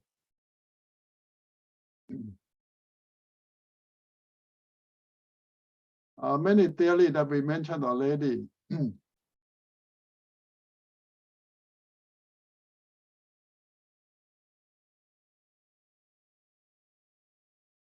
And his mother, his brother, everyone mentioned, but you see that the Bible here, John mentioned about Mary, Jesus, and some of his family, brother, sister, but the missing here is Joseph. Now, people always doubt that if Joseph is still alive, his name have to mention first because he's the father, the head of the clan, the head of the family. But here, no mention about Joseph. So most scholars believe that Joseph already passed away. And many theologians even believe that Joseph passed away many years ago.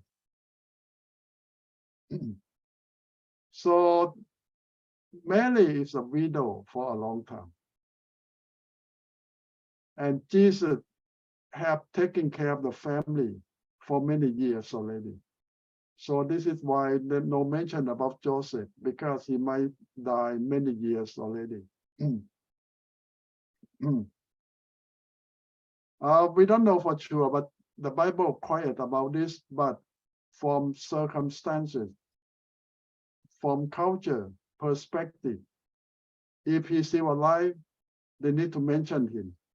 And he have to be there as an important represent the family, but no mention about Joseph. So for sure, we believe he already dead. Now, what the problem happened here? Now, people say that the third day might be the third day after the wedding start. The guests keep eating, drinking for 3 days. And now what happened? The wine gone. Now you talk about hundreds of people drinking. How much wine they need to have? A lot. And whatever the guests have been prepared, still not enough. If you have someone who drink a lot, all day or night, several hundred people. Now all the wine gone. Now the guests asking for more. And the host feels sorry that we don't have any more wine to give to the guests. Now the worst thing is, sometimes they have to make their own wine. But the wine, the grape juice need at least a few days. Modern day, you have to wait for years to have a good wine. At least 6 months, 12 months for the cheap wine. But the good wine needs several years of aging.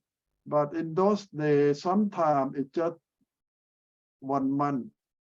If you want a cheap wine, or you need a lot of people to come drink. But now all the wine gone, but you're going to buy some. Well, some people can help you share with some, but not a lot to feed hundreds of guests. You know that they prepare big. We don't talk about bottle. We talk about big jug. A lot of big jug that they store wine for the guests. But even they store a lot, sometimes it run out. And what they can do? They can run around for neighbor, but neighbor in those days live far away. You might get a little bit, but still not going to last if you have 5-day party. This is just third day, halfway. and all the wine gone. Now, Mary come to Jesus and tell Jesus that, well, the wine gone. They have no wine. Why Mary come to tell Jesus? Now, this is a clue. A lot of theologians or scholars believe that Jesus have performed miracle before in quiet. Only Mary see or Mary know. He did not do a lot of miracle in those 30 years. It looked like quiet. But we believe that Jesus have done miracle sometime. So Mary know from young age that Jesus is God and he have power to perform miracle. Even he quiet, he don't show out. So this is why Mary come to Jesus, expect miracle. But Jesus answered her, woman, what does your concern have to do with me? A lot of people say, why Jesus said that to Mary? He doesn't respect her. Well, you need to understand that Jesus respect Mary and take good care of her until now. And this is not the way that Jesus tried to scold Mary, but just to remind her that he have his timing. He know his time and what he should do or not. He just tried to remind Mary. And it's not we believe it's not the first time that Jesus remind Mary. This is many times because this is 30 years now. A lot of people say that when you're 14, 15, you're old enough to have a family, to get married. And in Jesus' time, women at 12, they get married. Men maybe 14, 15, they get married. But Jesus, 30 years, don't get married. Believe me, Mary might try to match Jesus with someone, or a lot of family try to match. But Jesus said, this is not my calling. This is not my duty. God has prepared Jesus for a certain task. So you think about how many years that people try to pressure Jesus to get married or try to match him, but he knows his calling. He knows his ministry. And more than that, we know that Jesus is fully God and fully man in the same time, meaning that he can do a lot of things that most humans cannot do. Yes, he went through all the temptation as man. The Bible clearly says that the part of man go through all the temptation. Hungry, tired, sadness, sleepiness, everything. But he won all the temptation. He overcome all the tests. He won all the tests. And later on, you see that in the Gospel of Matthew, Mark, and Luke talk about Satan come to try Jesus after he fasted for 40 days. But John did not mention about that. But he expected we know from other gospel that Jesus overcome all temptation and he won. He never fell. And that's why he never commit any sin. Now, when Jesus tell Mary that, well, my hour is not yet come. So people try to understand what he means. Well, Jesus means to fulfill his calling, to die on the cross for sin, and to show all the power and miracle.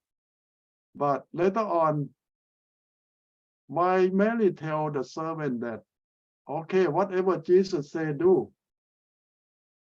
Now she know that Jesus means to fulfill all his work in the end. But on the process to reach that goal, he will have mercy on people. Like he healed the sick, he raised the dead. This is not his calling. This is not his main job. But he will do it for mercy and compassion for the people. And Mary know that. Even this is not his main job. Jesus will help them because of love, mercy, kindness. And Mary know that if she asks, Jesus will help. It's the same thing as today. A lot of things is not so important for God and for us. But if we pray hard enough, God will do it. Because of his love, his mercy. And that's why Jesus tells us the story of the widow who begged a judge to help her. The judge is not a good judge. He gets bribe. And he doesn't care about anyone. But because the woman keep bragging, keep begging to him every day, and he gets so tired. So he say, I will help her so she will stop bothering me. And why Jesus teach that story to us? Well, God loves us. If we keep praying long enough by faith, even God know that this is not serious thing, but because of his love, his mercy, he will do that for us, the same thing. Mary know that to do some miracle at the wedding is not serious business and not Jesus calling. But he will do it because of his love to Mary and his mercy, compassion for the host, for his cousin, his friend, that they have nothing to drink. Now another people say, did Jesus change the water into wine? Because many churches tell people don't drink alcohol. And they have a question that can Christians drink alcohol? And they even mention, look, Jesus changed the water into wine. Wine is alcohol. The answer is yes. And even Jesus drinks some wine too. And why? Now you need to know the situation. In those days, most of the water is not clean, dirty. This is why people add some wine into the water to kill the germ. So the water will be safe enough to drink. You remember one time Paul told Timothy, don't drink only water anymore. Drink some wine. Put some wine in. And that is the main thing, is the wine will kill the germ in the water. So Timothy will not get sick all the time from the dirty water that he drinks. And this is very normal in those days. People don't drink alcohol for the sake of alcohol to get drunk, but they use it as medicine and use it as the way to clean the water, to make the water safe enough to drink. And most of them will add wine into the water. And for children, they even add fruit juice into there too, like punch when they drink in any party, because the wine will kill a lot of germs and make the drink safe enough for everyone and for the kid and for the one who not so healthy. So they need this. So now you see that a lot of time they drink some wine for a purpose of medicine, and wine most of the time used for all kind of sickness. And most of the sickness come from dirty water that they drink. Okay. And what happened? They come to Jesus, and what he did.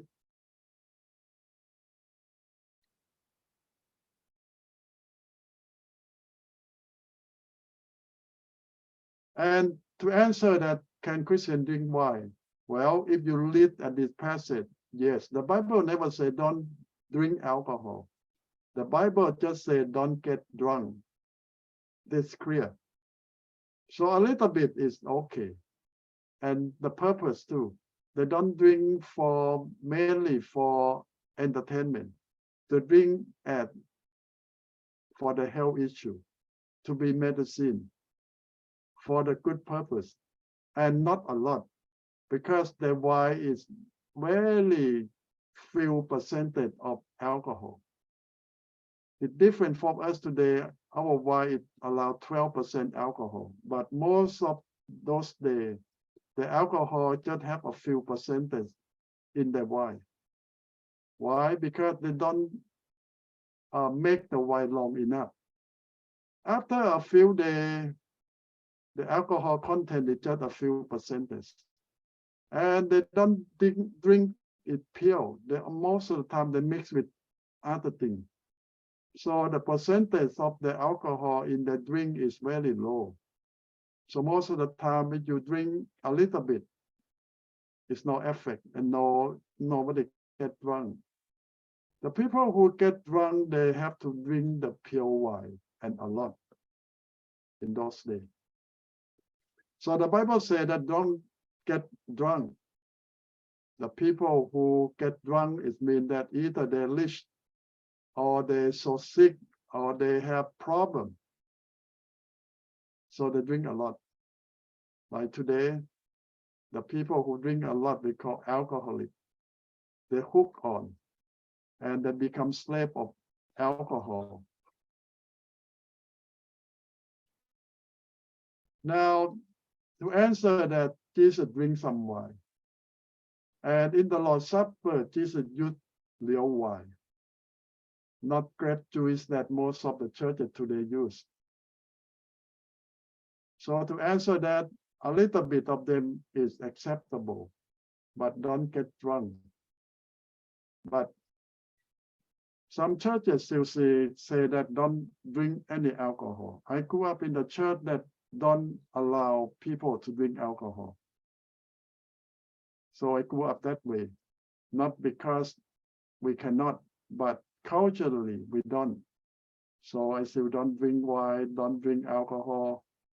But you cannot say that you never taste alcohol because alcohol have been mixed in food, in many other things that you use all the time. You know that some medicine, they have a lot of alcohol, like NyQuil. I heard some lady say that I never drink alcohol in my whole life, but she drink a lot of NyQuil. I asked her, do you know that NyQuil have maybe 1/3 of NyQuil or 1/2 of NyQuil with alcohol? She said, I don't know that. I just know that when I take it, I sleep very well. I say, you got drunk. But you didn't know that you take alcohol to make you sleep in NyQuil. Okay, so many medicine have it. And they use it as medicine for so long. And you know that our body make our own alcohol.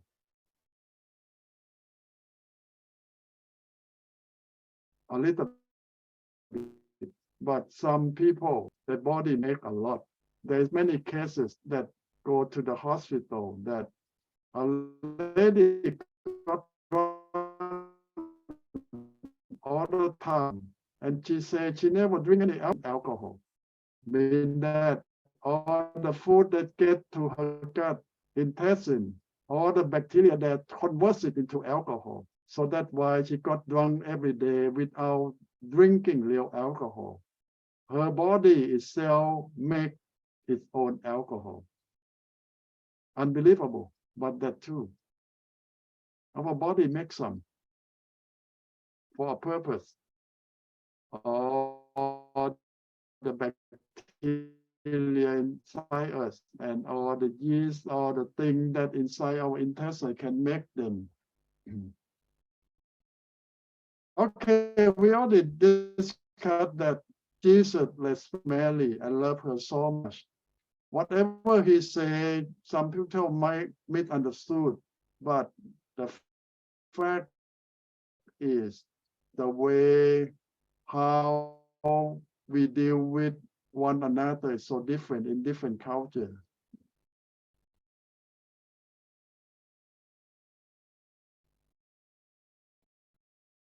And you can see that after Jesus come out to ministry, Mary always there. Even the Bible don't mention much about Mary, but you might know that there is a woman disciple team that go with Jesus everywhere. They cook, they clean, they prepare, they give money to support Jesus team. The Bible pretty quiet about that. But if you read the Gospel of according to Luke, you will see their name. You will see their ministry more clearer than any other book. A lot of them follow Jesus everywhere. And we believe that Mary, here, this Mary, go with them too. Many Mary go with Jesus, even when he was captured, he was crucified. Mary, the mother, also there too. So many of them always with Jesus, follow him, because they know that who Jesus is and what he tried to do to save the whole world. No secret. They know. And this is why they sacrifice everything to follow him from the beginning until the end. They're so faithful. But according to the culture, the tradition, the name is never mentioned. And what they have done, never discussed. But if you go to look very well, read very well, you see that they over there all the time with Jesus. And Jesus respect them so much. You remember that on the cross, Jesus told John, his disciple, this John who wrote this gospel, that this is your mother, and tell Mary that this is your son. Mean that Jesus introduced John to take care of Mary as his own mother. In his praise. And John did that. Take Mary. So the relationship on is not just some time, but the whole life. Relationship goes strong. So as we say that some churches like the Catholic, the Orthodox always say that, oh, this is the first time Jesus performed miracle. Well, publicly. But in fact, we know that Jesus might do some miracle all these years, a little bit, but no record, no mention. Only the one who crossed with him know what he did. And here we mentioned more that Jesus tried to remind Mary that he know his time and he know that what he should do or should not do. This is not the first time. Later on, his brother will come to say the same thing. When his brother tells Jesus that go to Jerusalem, don't stay in Galilee. Because if you want people to see your miracle, your teaching, go to Jerusalem, because people or the big guy live there. But you know that in that 3.5 years that Jesus was teaching, most of the time he stayed in Galilee. He will go to Jerusalem maybe a few times. Each time maybe last a month. But after that 1 month, he always come back to Galilee. Galilee become his center of teaching and preaching. He rarely stayed in Jerusalem, but his brother tried to tell him that stay all time in Jerusalem, because everyone come to Jerusalem will see you and know that you're so powerful. But Jesus don't come to Jerusalem to show himself off. He come to be killed, to die. So he know his time and he know why he come there. Now you see the purpose of his brother, his disciple, so different from what Jesus has in mind. You know that his brother want to be famous. If Jesus famous, they're famous too. To be the brother of the famous person. Like if your brother become a famous president, you will go everywhere and brag about, look at my brother, the president of the country. I'm his brother. So all his Jesus brother want that fame. But Jesus did not come to this world to be famous. He come to die for us. And he know his time will come. And where? Now we come back When Mary told the servant, do what he tell you to do. So what Jesus tell them to do?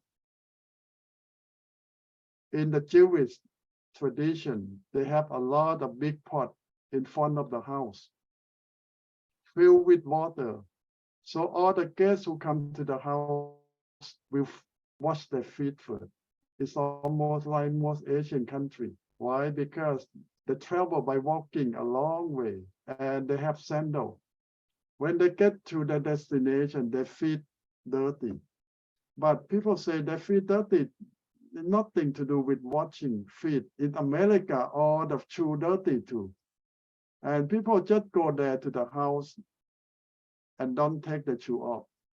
But the Jewish people, when they get to the house, they take the shoe off with dirty feet. So they have to wash their feet before they get into the house. If you're very rich, you will have slave to wash the feet of your guests. But if you're just simple people, the guests will wash their own feet. But you have to provide the water, the towel for the people to wipe, to clean. And now the way they come to sit and eat, it's not the picture that you see, the Last Supper that Da Vinci draw about Jesus and his disciples sit on the table for the Last Supper. The very famous painting, that is not true. The real situation that Jesus sit with his disciple is on the floor. They lay down. They lay down in cry and they eat. They don't sit down. They in cry, they lay down, half sleeping.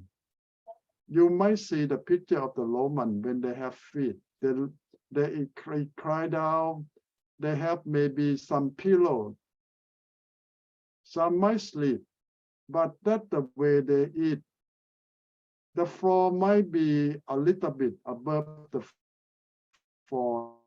They have something like a stand that they lay down in cry and they eat on the floor. So their feet just poking out, and a lot of time they feed it on the couch that they lay down. So their feet need to be clean. So this is how they wash their feet before they get into the house, before they start eating. And they're supposed to wash their hand too, because there's no utensil, no spoon. They use their hand to eat. So that's very normal in most culture in those days. Even today, you go to the Middle East, people still use their hand to eat. They don't use utensil or anything. So in Jesus' time, the same thing. They use the hand and they clean the hand, they clean their feet before they get into the house to the party. So they have a lot of big jug that contain water. If you have hundreds of guests, you can imagine the jug lie there, a lot of them.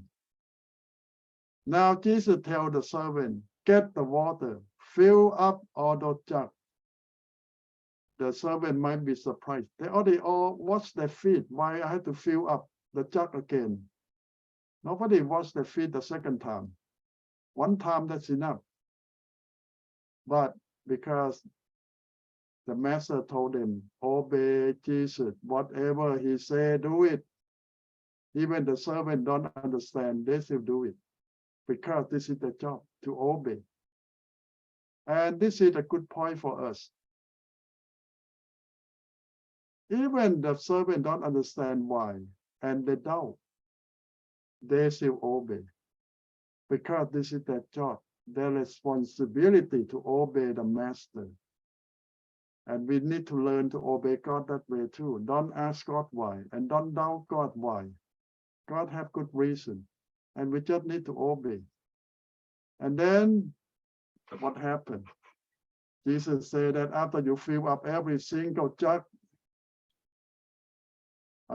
here the Bible called pot of stone. So it's not a clay pot, but it's a stone. It means that they dig a stone to make a pot. So it's very strong, very heavy. Some people say, why you make a pot of stone is sort of a clay pot, because it's easier, cheaper, but it's not strong enough. A pot of stone is very strong. Nobody can break it, and nobody can steal it. It stay there. It collect a lot of water. Now, each one of them contain about 20, 30 gallons of water a piece.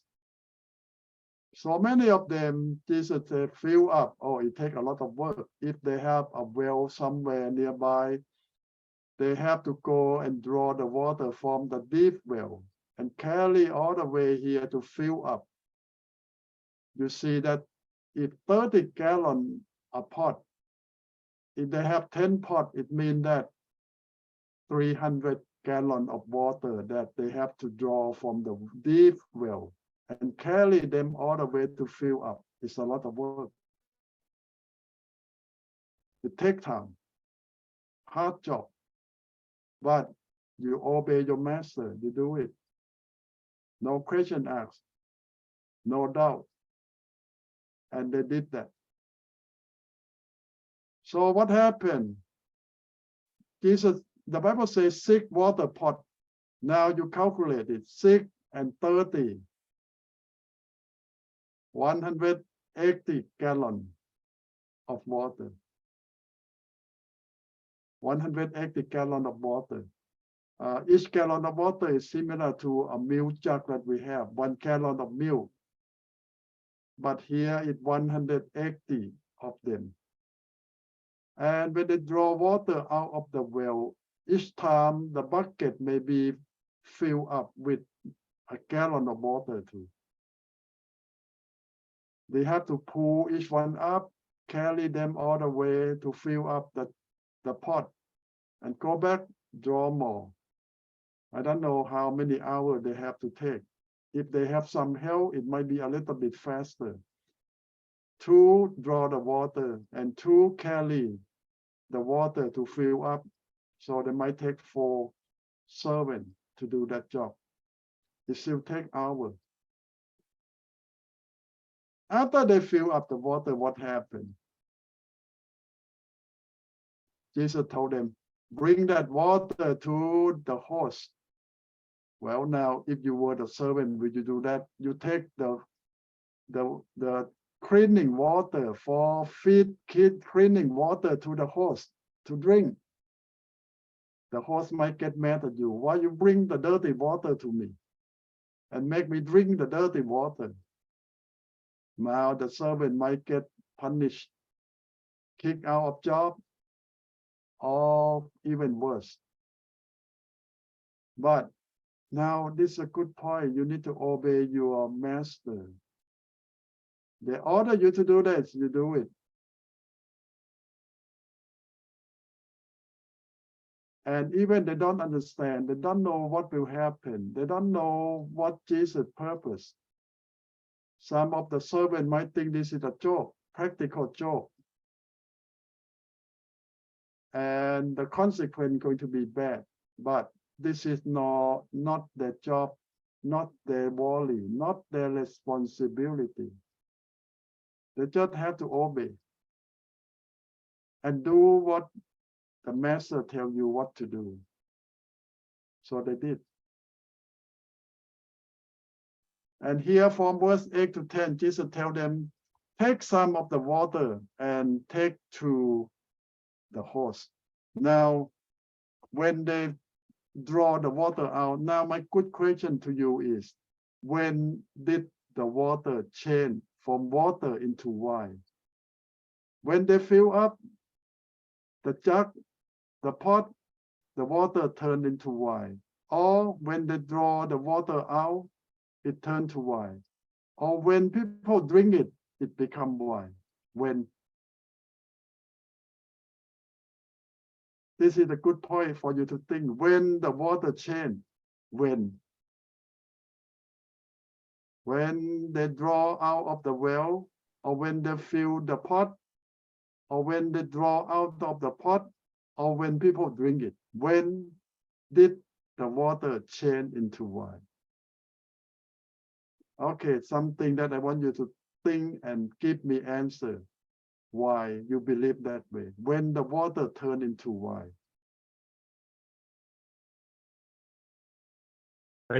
Somehow I think that when they drink it.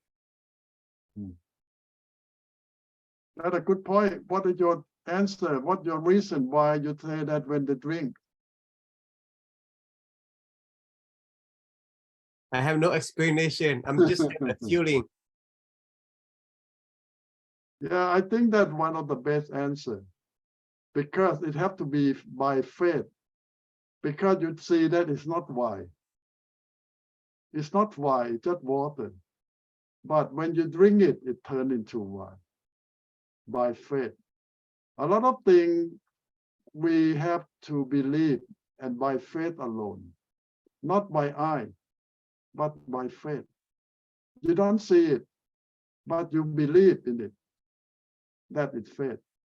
Now, the second question is, whose faith is that the water turned into wine? The drinker, the servant, Mary, or Jesus' faith?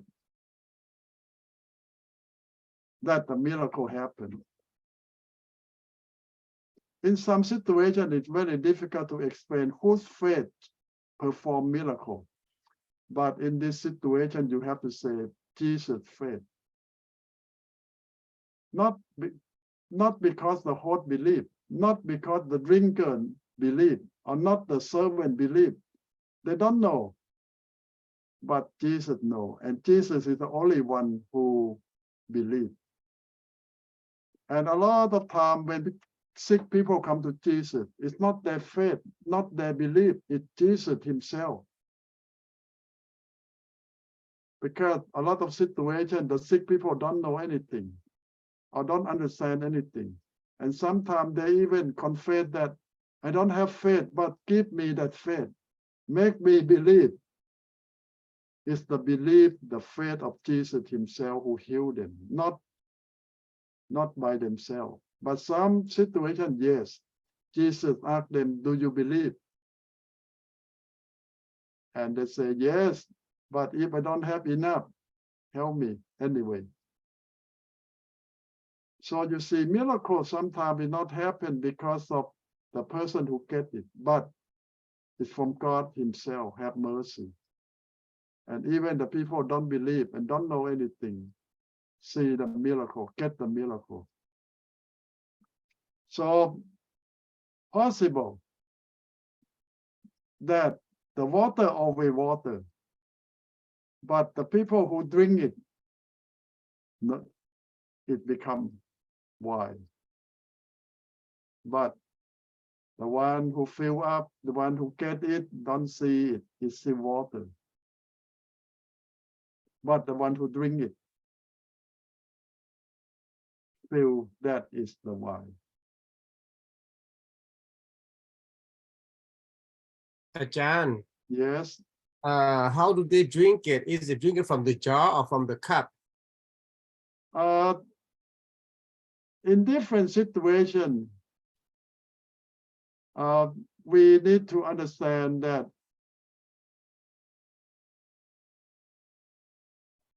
only the rich people have a very fancy cup that you see in movie or something. Most of the regular people and poor people just have a bowl, little bowl.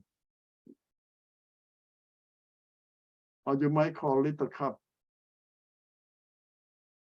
It's not a fancy cup, glass, or those things, no. It's just a bowl made of clay or wood or stone.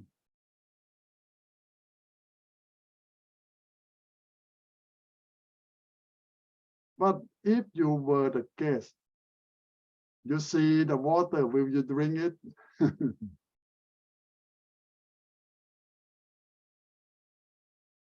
Well, some people say when the host serves you anything, you just take it. Because if you don't take it, you look down on the host. So even you don't know what in there, you just drink it. but it turned out to be the best wine you ever taste in your whole life.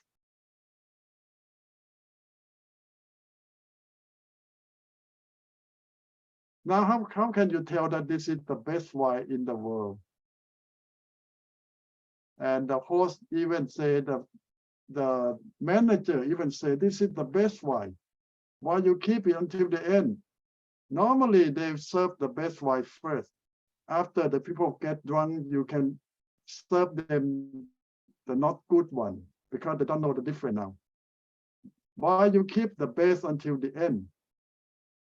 Well, because it comes from God. It's not come from men. Men can do as much as we can, but the best have to come from God. It's a gift from God. We cannot get the best by ourselves. God can give us the best. I don't know. I never drink wine, so I don't know what is the best wine should taste like. I tried to drink wine one time, but I spit out because it doesn't taste good. I don't understand. People say, oh, it's so good, and pay a lot of money for that thing, unless you know how to appreciate it.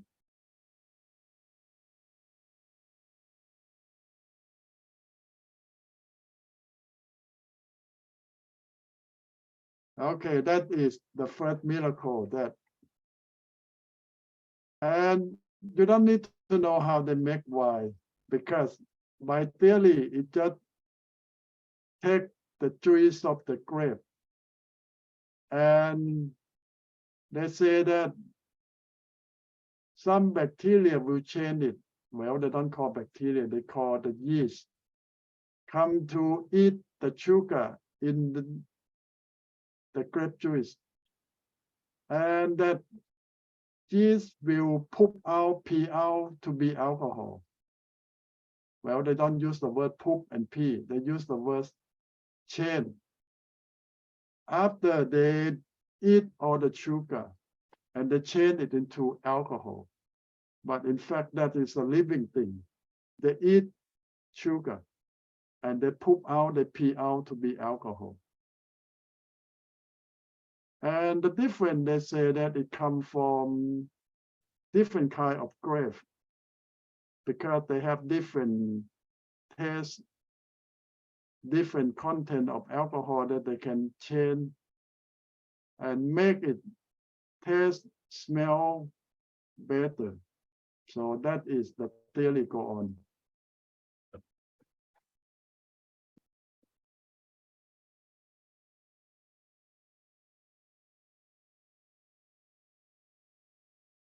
Now, the Bible says that nobody knows where this wine comes from, but the servant knows. So why the servant don't tell anyone where this wine comes from? Well, they are afraid they will get into the hot water, mean that they know that this wine comes from the regular water, the water for washing the feet.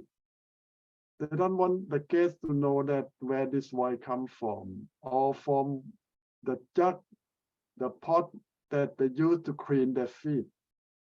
In that culture, this is the lowest part. This is the dirty water. They're drinking that water, but it turned out to be the best wine. So I believe that the servant won't tell anyone because they might get into the hot water. They might lose their job or they get punished. But God make a miracle happen from the lowest thing, the dirty thing, make it the best. Man cannot do that, only God can do that. And you remember that not long ago, Jesus went to the wilderness and Satan tempted Jesus. When after he fed for 40 days, 40 nights, Satan said that, well, turn the stone into bread. The Bible need not tell us more that turn the juice, the water into Why? Because he's not just eating, he needs to drink too. But Jesus refused to do that. Why? He can do it, but he won't. Jesus answered that man did not live by bread alone, but by the words of God. And Jesus proved from time to time that he don't need to eat. If he fasts and meditate on God, the words of God is enough for him.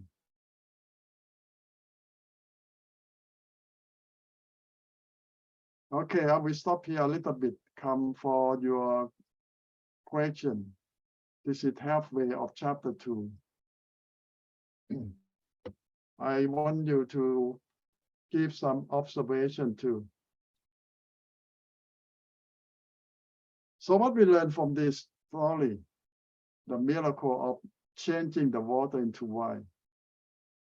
Why John recorded it as the first miracle?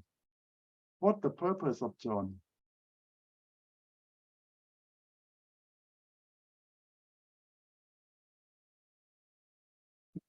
John, I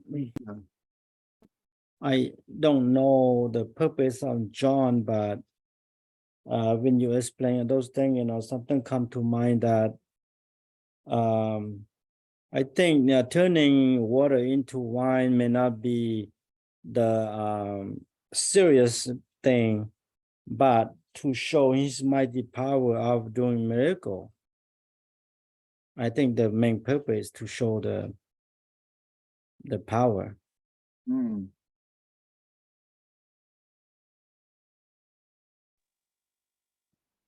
Yeah, for John, this is the first miracle that they have seen Jesus done. And for them, this is a big thing too.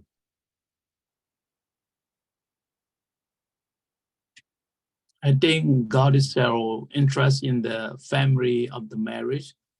The first time in Genesis, Adam and Eve, God designed the family.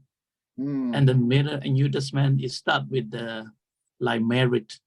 Then Jesus is God, and then he interests in the family and wedding.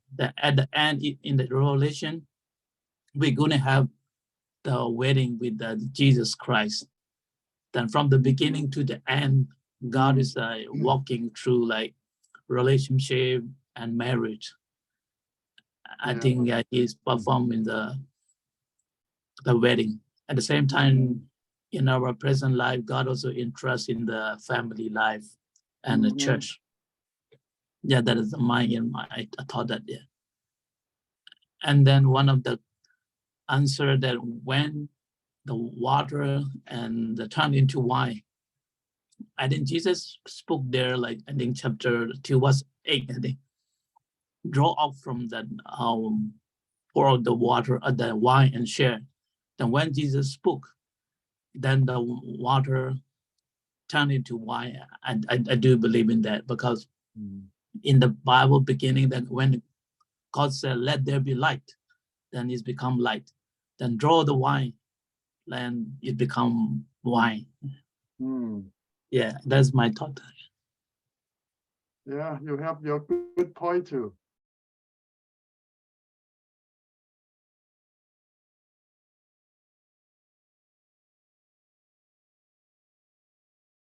John, I think a lot of Christians use this topic to be excuse of drinking and get drunk. Now someone. The Bible says that don't get drunk. Clearly say that.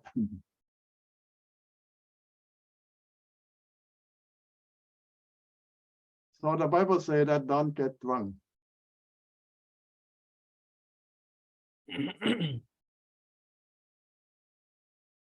I mainly use this excuse to drink, but as you see that I see a lot of church going, they don't drink just for they drink and then they don't know that they get drunk, but still, I think they use these verses to excuse for drinking.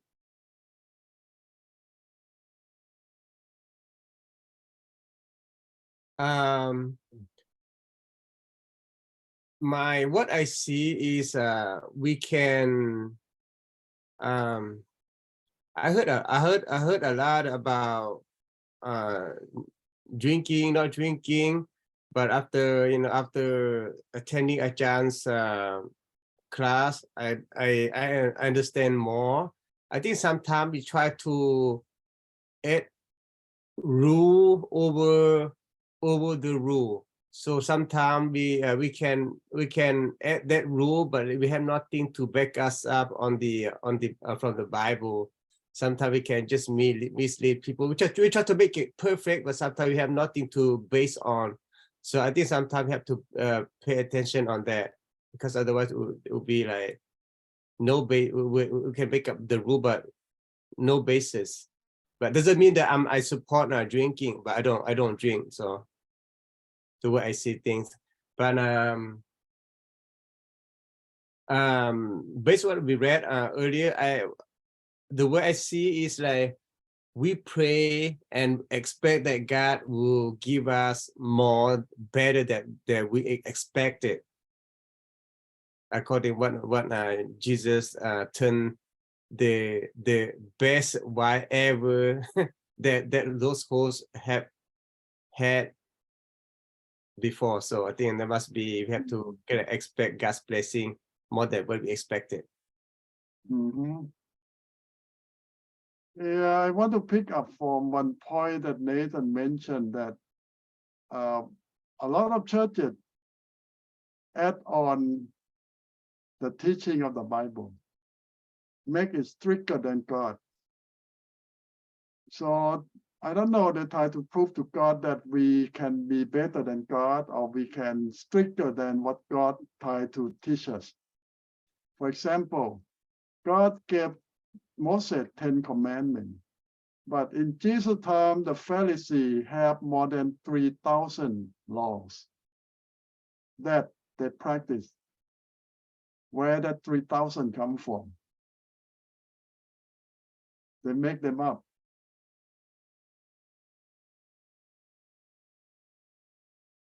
And that's why Jesus said that they force the whole nation to take a big burden, but they themselves don't carry anything.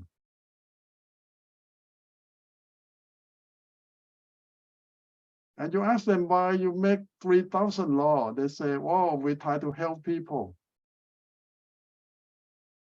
to be close to God. Well, good intention, but bad thing.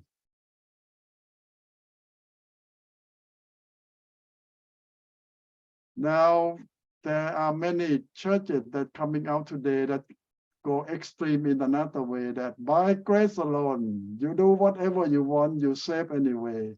Don't need to worry about anything. I think that is too much too.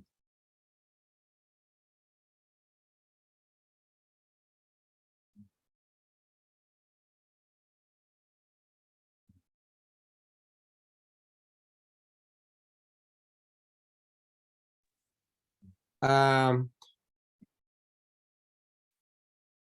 would say, for my standpoint, I think we cannot prohibit people not drinking alcohol, but as leader, we should not be drinking. I think that's a good example. It doesn't mean that we don't drink NyQuil, but we have to drink NyQuil because when we are sick. Well, I tell you the secret now, don't go out and buy a lot of NyQuil. Store NyQuil at home. Yeah, I have few bad dose, but just when I'm sick, about NyQuil, but not alcohol. You can buy Dayquil. Dayquil don't have alcohol. But no, it's not as effective as NyQuil. NyQuil, when you're sick, you cannot sleep, you just drink it and it just knock you out. Yeah, so you want to get the alcohol from that. I have an aunt who very strict Christian. But every night she says she needs to drink Chinese medicine before she go to bed. If not, she cannot sleep. And you know that in that Chinese Chinese medicine is a whole alcohol bottle. 40% proof. She said, I need a cup of that to go to sleep. But she said, my whole life, I never drink alcohol, just Chinese medicine. She changed the name. Yeah. John, what would you say if those people said you cannot drink alcohol, you cannot drink alcohol, then when cannot drink alcohol, you cannot take drug, but when a doctor prescribe them those alcohol, those drugs, what can you say to them? They say, okay, then don't take medicine. I don't know. I never heard those people say no to doctor. So what do doctors say? Yeah, it's good. Yeah, and I say that nobody can say that I never drink alcohol in my whole life because it happened naturally in food, in drink. Even you don't know, it happened by itself. Any sweet thing, if you leave it out for a few days, it turns into alcohol. Because the yeast in the air go down there and turn it into alcohol for you, even without your knowledge or intention. I heard that in the prison, the prisoners, they will take the fruit, put in the plastic bag, close it, and leave somewhere, it turns to alcohol. Yeah, it's very natural. All these things already in the air. It just needs any sugar, and then it will do the job. And I say that some people in their body make alcohol itself. There are many cases that I told you that a lady who never drink alcohol get drunk every day. And nobody believe her until they take her to the hospital and check her body. They found out that inside her body have a big winery in there. All the yeast, all the thing in her body turn any sugar, any rice, any flour that she eat into alcohol. And she get drunk every day from inside herself. Unbelievable, but true. You ever wonder that why you have gas all the time? You know that in your gut, they make alcohol. All the thing inside you make alcohol.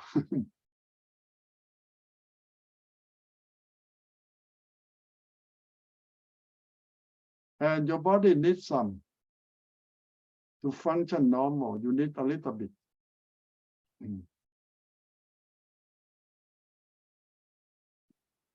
Okay, any more comment before I go to finish what we have for tonight? So Ajahn, to make it short, God designed our body to make alcohol. Capable of.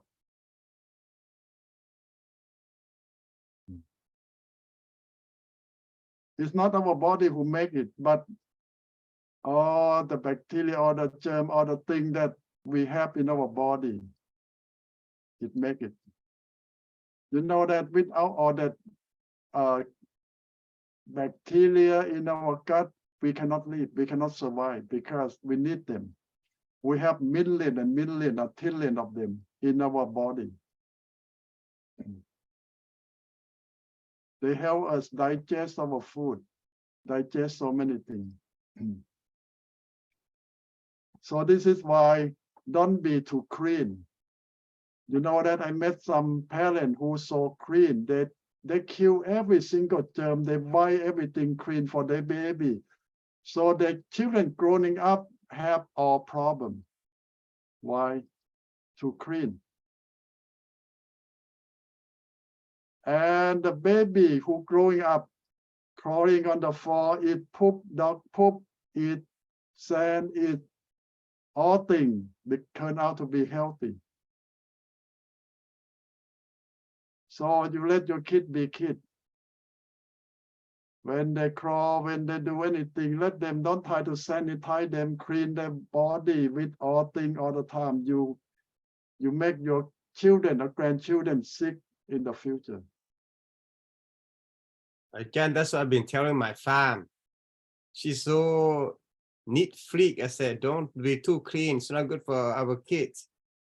Yeah, those kids will grow up with all kind of problems. Asthma, allergic to so many things because they're too clean from baby. Let them be kids and normal. They need to grow up with all things. They get sick sometimes, but they're immune. They go out strong. They have study. Kids who went to preschool since baby, growing out very healthy. The kids who never go to preschool, under mom, dad, or grandparent protection, turn out to be sicker, not healthy.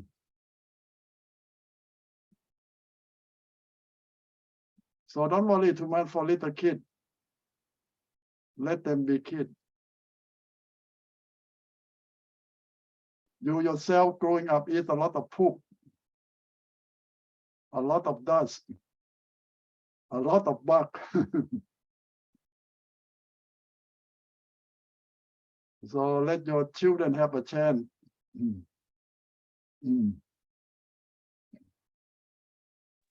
Ajahn, Yeah. I heard Ajahn Kong Sai said that you know, a lot of people, they always use the alcohol as an excuse. Actually, there are many ways they can get help. You know, they don't have to go to alcohol, you know, and get drunk, make themselves look like a fool. I do believe that, you know, if they would respect themselves, care about themselves, and love, you know, the body, you know, the Bible says that our body is God's temple.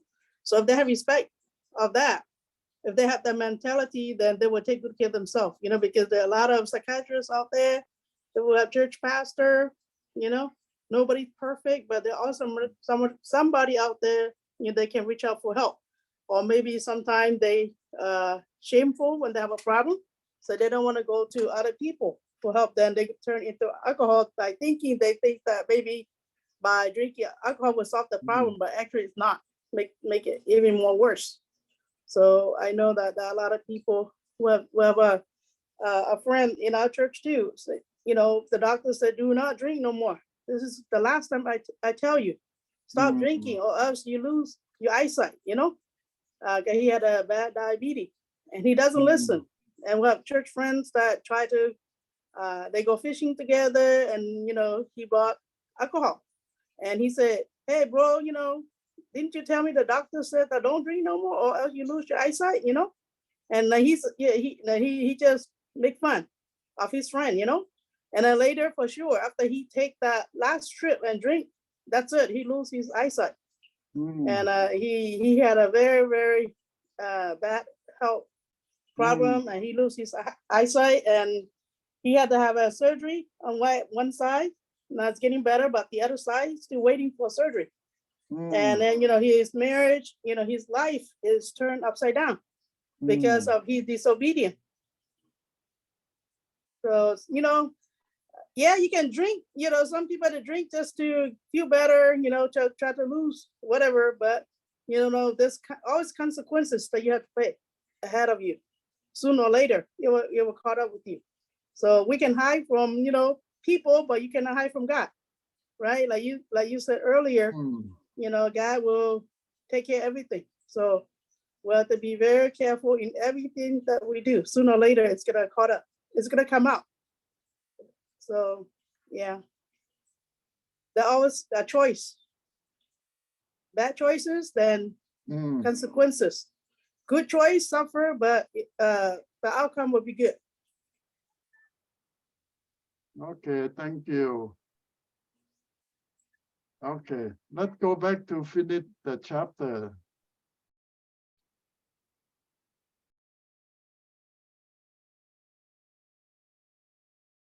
Let's see.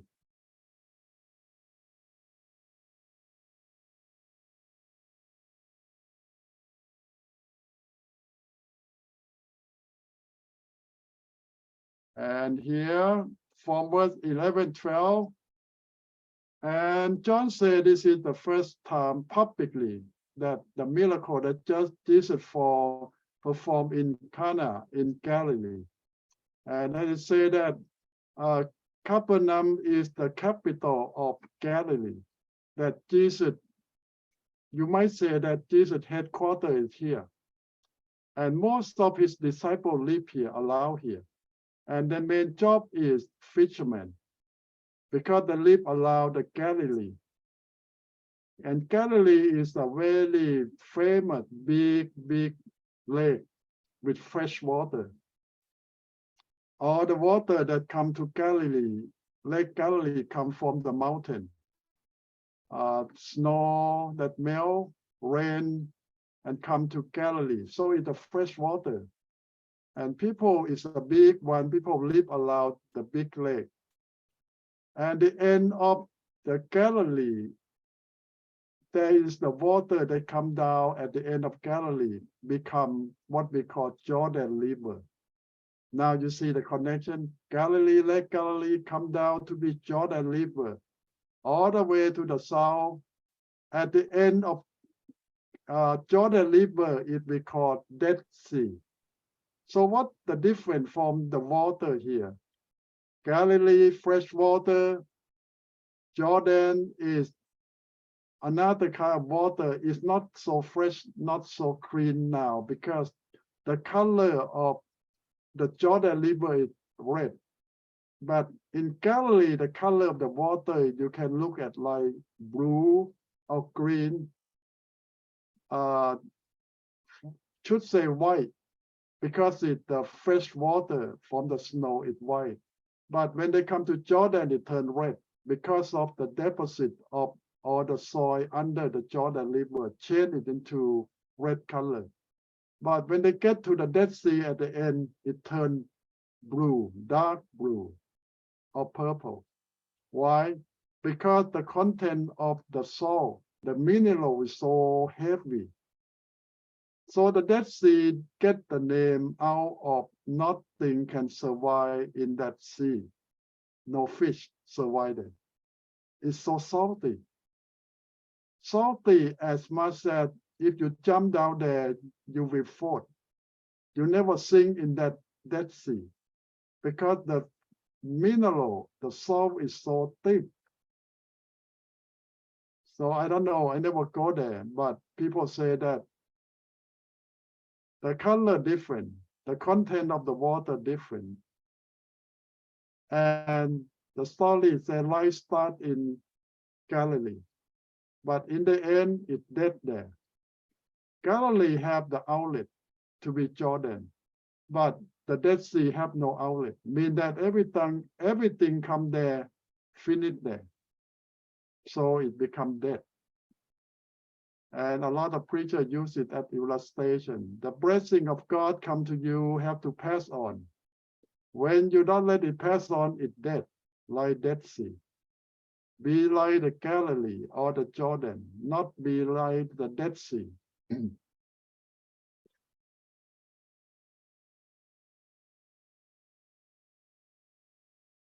Well, many comparisons about the new wine, about the old and the new covenant, the water, the covenant. So you can use a lot of illustration from that first miracle to teach people. And in John, you will see we collect here 7 signs of Jesus. John chapter 2 talk about water into wine. Chapter 4 talking about healing of the normal son. Chapter 5 talking about the healing at the pool. And chapter 6 talk about feeding 5,000. Chapter 6 also talk about Jesus walk on the water. Chapter 9 talk about healing of a man born blind. 11, Lazarus raised from death. So sometimes people say, what the 7 sign of miracle in Gospel of John? This is the 7 of them in John. And you see that John will talk about a lot of things that never mentioned in Matthew, Mark, and Luke. John's intention is that I don't want to repeat the thing that other people already talk about, but something that they did not say.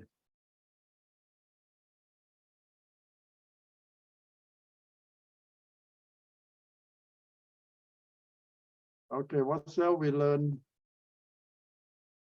And John used the word, this is the beginning of sign. And we mentioned this is the public sign that Jesus showed to the world.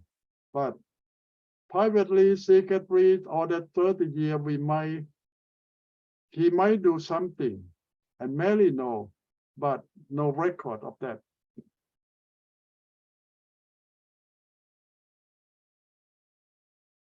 And this is to show, beside his disciple, is to show the world. And the Bible says that the disciple believe in him. So this miracle, the first time they saw Jesus perform and they believe. So this is the confirmation that the people who follow Jesus, the 12 of them, going to be the closest disciple. But you know that Jesus have hundreds and thousands of disciples. This is the group that closest to him. The 12 go with him everywhere, but the 3 of them sleep in the same room, eat in the same table with Jesus, John, James, and Peter. But the rest of them, the 12, go with him everywhere, but hundreds of them go with him sometime. So they have many circle of disciples that follow Jesus. So sometimes we talk about, are you the 3 that is with Jesus all the time? Same table, same bed, same room, or the 12 that go with him everywhere, or the 100 that go with him sometime. Well, it demands different sacrifice. The people who go sometime, it's just when they have free time, they can go with him. But the 12 have to sacrifice their family and job to be with him all the time. But the 3 will die with Jesus because they eat from the same plate, the same table, sleep in the same room, like bodyguard for him. And after Cana, he went to Capernaum. As I said, that Capernaum is the capital of Galilee. And you might call this is the headquarters of Jesus because he spent most of his time here. He go around and come back, and all his disciples just live nearby him. They have family here. And when you say Peter, John, James left their family for good, no. They still go to their family and come to Jesus because they live in the same town, same city, very nearby. But yes, they leave their job, but they don't leave their family already. They left their job to be with Jesus, but they still take good care of their family because they don't live far away in that 3 years. They travel with Jesus sometimes, but always come back home. Now mention about his brother. This is, you might say that the son of Mary and Joseph, real son of Joseph and Mary, but consider his brother. They have 5 a few. The Bible mentioned about 5 of them. And some even say there are more because they don't mention about the woman name. But the name of the men, you see that they have Jews, they have James, and they have John, but we don't know the rest. Might be more. Some even say maybe 5 of them, but maybe more than that. The Bible never mentioned clearly. Now, verse 13 to 17, we mention more about Let's see.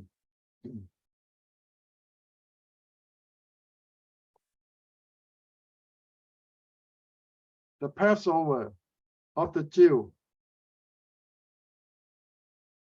Now you see that Jesus or the Jewish guy will go to Jerusalem 3 times a year for the 3 main festivals.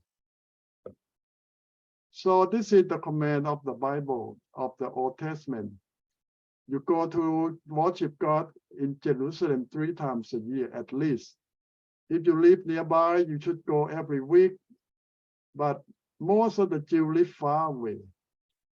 And 3 times a year is still impossible because it takes a lot of time to travel there, unless you don't live too far away. So some people will take 3 days, 5 days, 7 days, one way to get to Jerusalem from different parts of Judea. And when you get there, you need to stay there a few days. The festival normally lasts about 7 days. You need a place to stay, unless you have family, friend, or rent out a room, or stay with someone. In those days, you might say there is not a real hotel. They might have Airbnb. In fact, the idea of Airbnb is very old. From the old days, they have people share their home with guests, rent out room. And you have to stay at least 7 days because most festivals will last 7 days. After that, you take another 7 days back, so the whole month already gone. If you go there 3 times a year, it's going to take you 3 months a year. If you live not far. Some people live in another country. It's almost impossible to come even once a year. So this is a big thing for the Jew, unless you live very close by.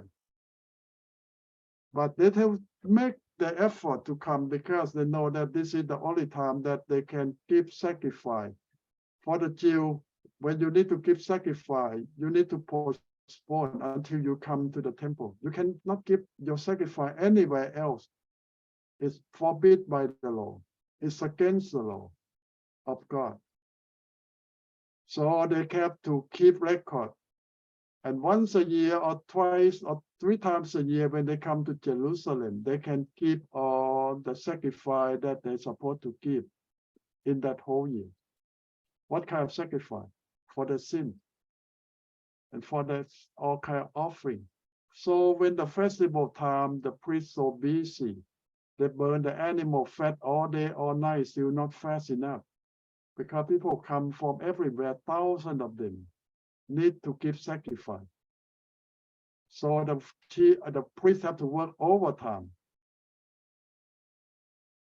But the good thing is God never demands the whole animal.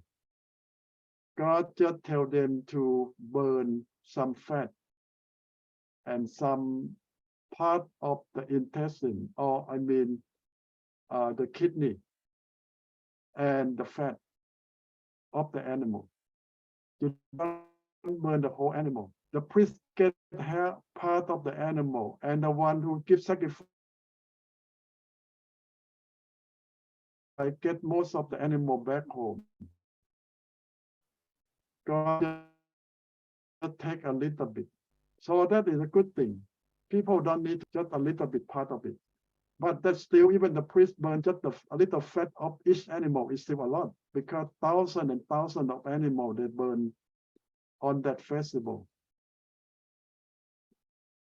And now the Bible mentioned John here about when Jesus went to the temple, he saw people selling animals, exchange animal. Why they exchange animal? Exchange money.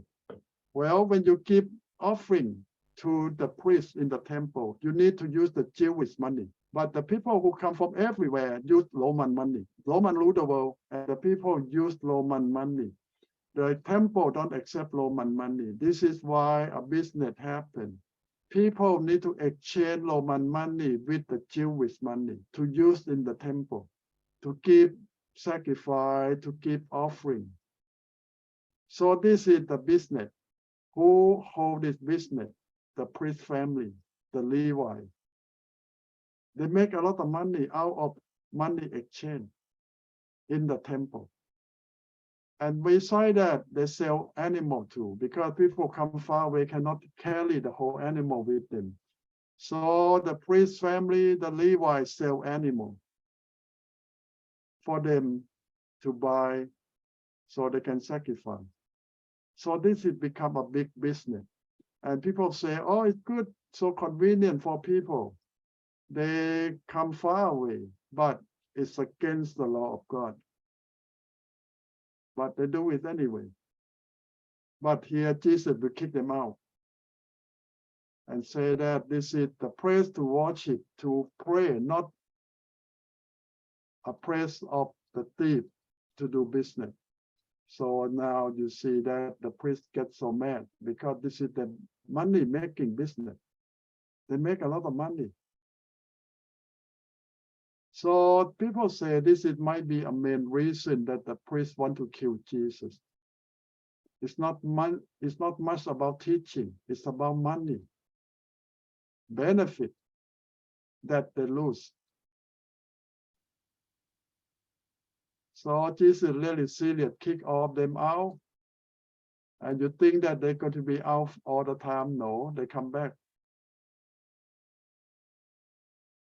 But this is the first sign that the priest, the Levi, and the Pharisee know that Jesus is their number one enemy. Not just for teaching against them, but against them money-making business too.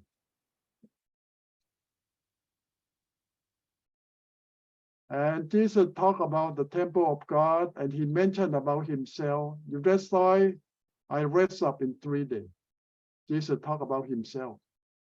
And the Jews think that, wow, this temple have been built and rebuilt for 80 years, still not done. How can you rebuild in 3 days? Jesus mentioned about himself. He is the temple of God. I will rest up in 3 days. And John mentioned that at first the apostle don't understand, but later on they understand what Jesus means. And this is the time of the Passover, the first Passover that Jesus spent in Jerusalem with his disciples. And it will come to the third time when Jesus will have the Lord's Supper and the last meal with them, when it comes for the third time. So this is the first time. So it will come again 2 more times. And that's the last time that he will spend time with his disciples. Okay, let me stop here. Anything else we learn besides the changing of wine? Now is the holiness of the temple. And why we go to worship God. Yes, Nathan? Ajahn, I heard that somebody was saying that Jesus was angry about this doing business in God's temple, and the guy was saying that people that were living close by, they will bring the animal to the temple, have those Pharisee or priests check on it. They say, oh, it's not good, it has problem, and they will keep that one. They will sell their own to them, and later on they will sell the one that they say it's not good, sell to other people. Could it be possible? Well, the priest is the one who decides what is good, not what is bad. So now you see that it's the business. The priest will say that any animal that you bring from outside is not good enough. They will tell you that buy it from here, it's all perfect. So what's the difference? And after that, they just sell the one that they just took in. Yep. It's about money. Mm. It's not about God. It's about themselves now. Yeah. And one thing is when we read about they have to go to a temple and sacrifice animal, it reminds me those Muslim people, they have to go to Mecca to walk around. It's almost the Yes. same thing. Huh? Yes. Every Muslim have to go to Mecca at least once in your lifetime. Yeah. But somebody cannot afford it, they have to borrow money. And poor people, they go there, they don't get a good place. And Saudi Arabia just making big bucks about from there. Yeah. Almost the same thing. And when we have time, Ajahn, I want to ask you about on the Bible. Last night, me and Kamsai and Sari talk about a little bit about on the 1 John chapter 5 verse 7. It seems like not all the translation, all the versions are the same. So what it say? Kamsai, do you have it available? Read to your friends so they will know what you're talking about. Kamsai, Yeah, do you have it? I will look for First John, right? Yeah. What translation are you looking? Oh, yesterday I was looking at the New King James, more clear. I don't have that. James? Okay, I'll look for NIV then. Okay, you read to your friend.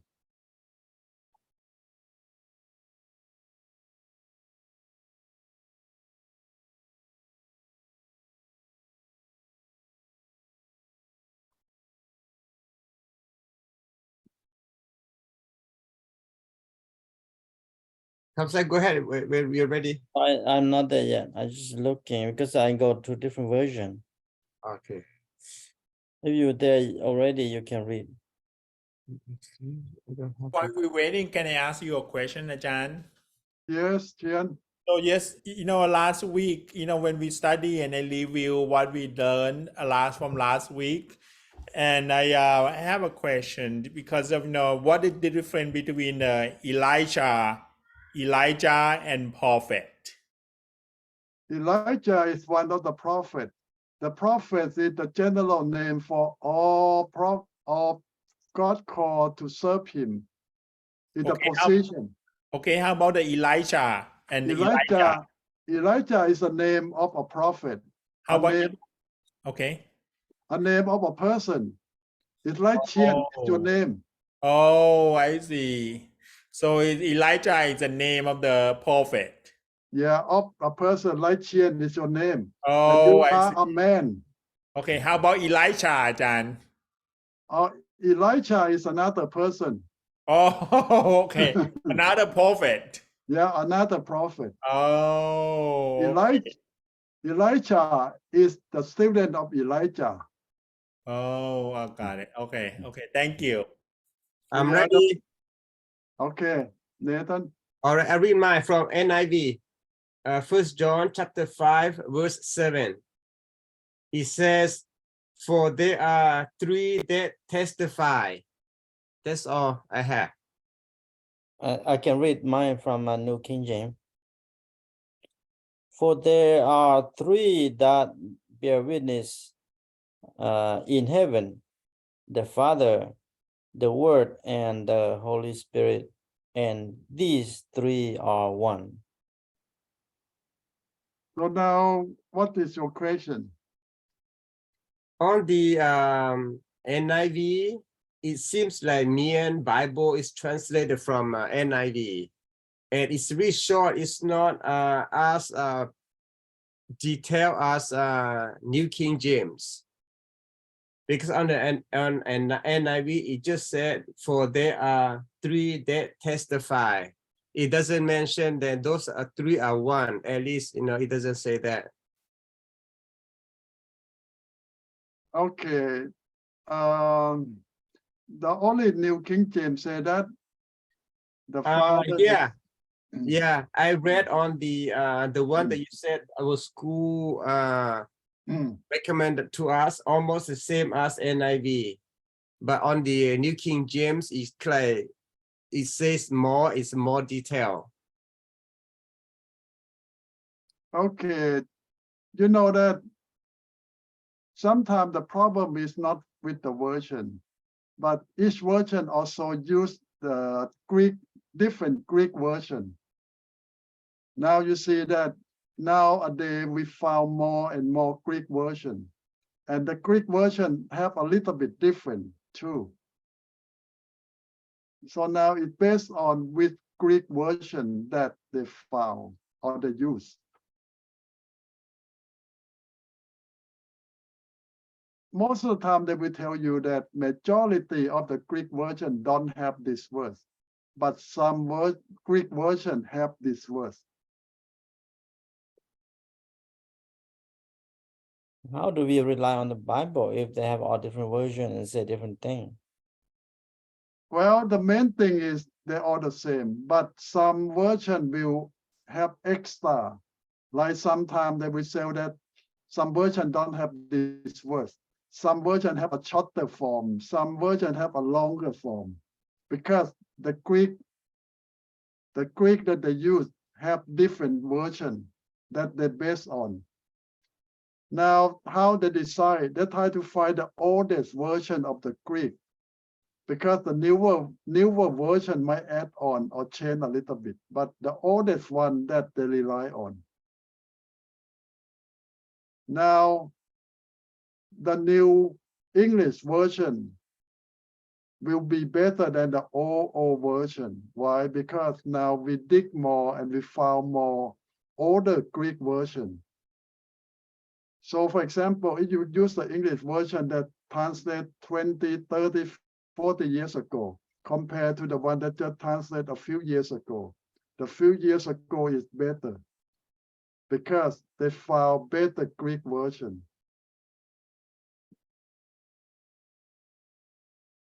So now you need to look your New King James Version, what year that they translate, and what Nathan used it, what year. Even NIV editing, they have year that they translate or revision to.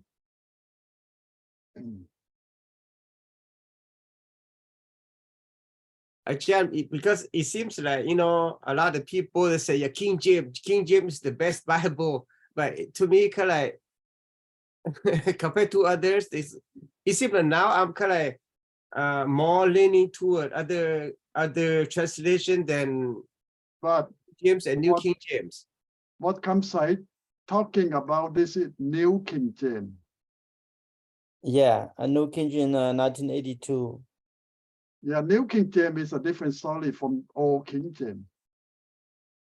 Because New King James used a lot of new Greek version that they found. When I saw new, mean that a lot of older than, you know that the Old King James translate around 500 years ago, 600 years ago. The New King James just a few years ago. So a lot of good thing in New King James. Okay. Let me look into King James then. Okay.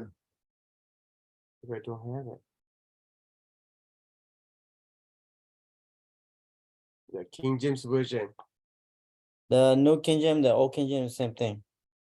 Okay, you need to look at the King James Version, what year that King James also revised every few years. Yep, they call it.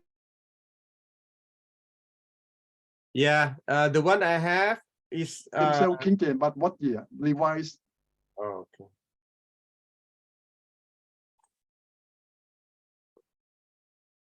I use on my iPad, so I don't know. Okay. Because every 20, 30 years, even the King James Version revise themselves, but they don't change them. So if you look at the King James 500 years ago and King James today, it's not the same thing. Every 20, 30 years, they revise new version, but they don't change them. Okay. But Ajahn, for yourself, which one do you use? And Now I have to use several versions to compare. Okay. Yeah, I do too.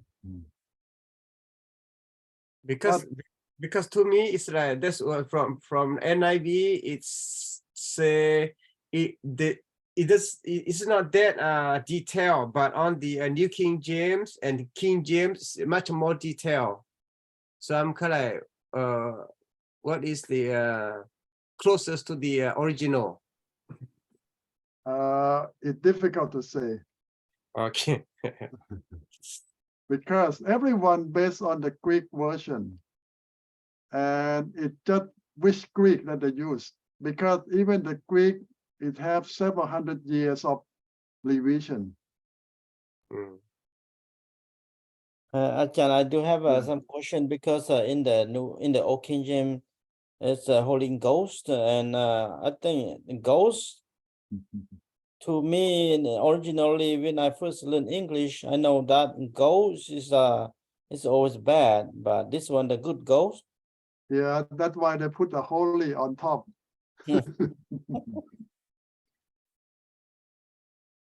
Regular ghost is not good, but holy ghost is okay. A good That's ghost. the old English.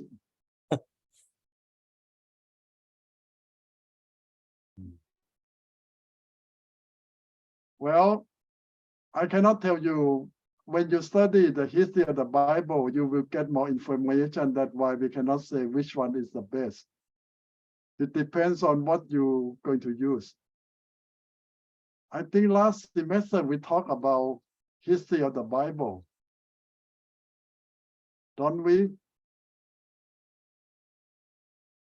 Yeah, you go back to read chapter 14, 13, 14, 15.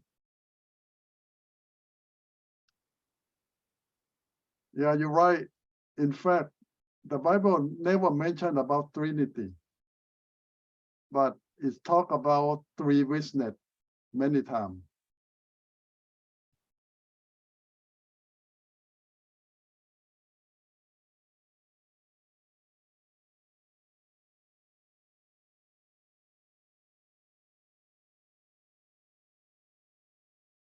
Okay, anything else for tonight?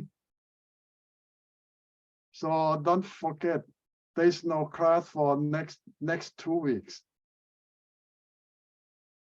So you get 2 weeks off. And then we come back.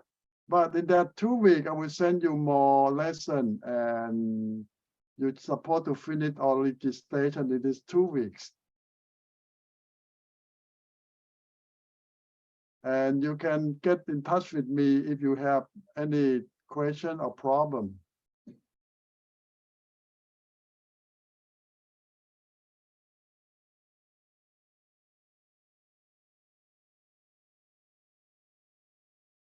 Can I already register, but how do I know that I need more?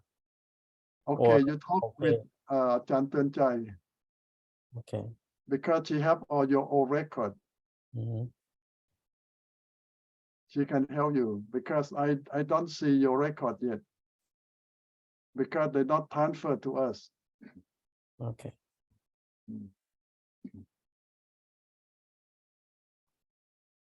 Okay, any more question? Anything else?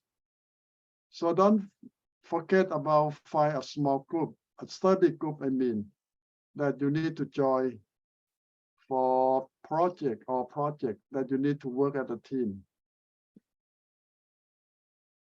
There are going to be at least three groups that you can select to join. Then sorry, I'm a little bit confused when I heard you tell Kamsai that talk to Ajahn Tuan Chai how many credit he has been taken. So and then Ajahn Tuan Chai will tell him how many more that he need to take. But who gonna give him the degree or certificate when he finish it? Is it from you or from Ajahn Tuan Chai? Not from me, not Ajahn Tuan Chai, it's from Gateway Seminary. Oh, I see. So and you pass that information of credit to. Yes. Okay. We just a department of Gateway. Oh, I see. Campsite will transfer from one department to another department in the same seminary. Oh, okay. Yeah. Okay, John, that means we don't have a school on 25th and September 1st. Yeah, you're right. Okay. And after that, we will come back and continue to until December something early on. Okay. Oh, John, probably tomorrow when I go to the baptism, and then I don't think so I can make it to John, but I believe sooner or later he's coming next Okay, week. no problem. Okay. Okay, anything else that you Yes, when we close, please pray for tomorrow. have? Okay, so you're going to have baptism at Larcher River. Yes, Ajahn. How many people get baptized? I think it's probably about 7. Wow, a lot of people. I'm not sure, quite sure, but 5 to 7, something like that. Okay, He's Yeah. sick now. Mhm. okay. Okay, let's pray. Loving God, we thank you for today, tonight, this evening. We spend time together to study your words. And I lift up our students before you. Be with them, bless them, and provide for them. And pray for the safety of everyone that's going to have baptism, anyone to go with them for Larcher River tomorrow. Bless them, protect them, and make their new life to be qualified to you and to bring more people to salvation. I lift all of them up before you. And for the rest of students, be with them and help them whatever they need and grant them success. I lift them up before you. In Jesus' name I pray. Amen. Amen. Amen. Hi, John. John, now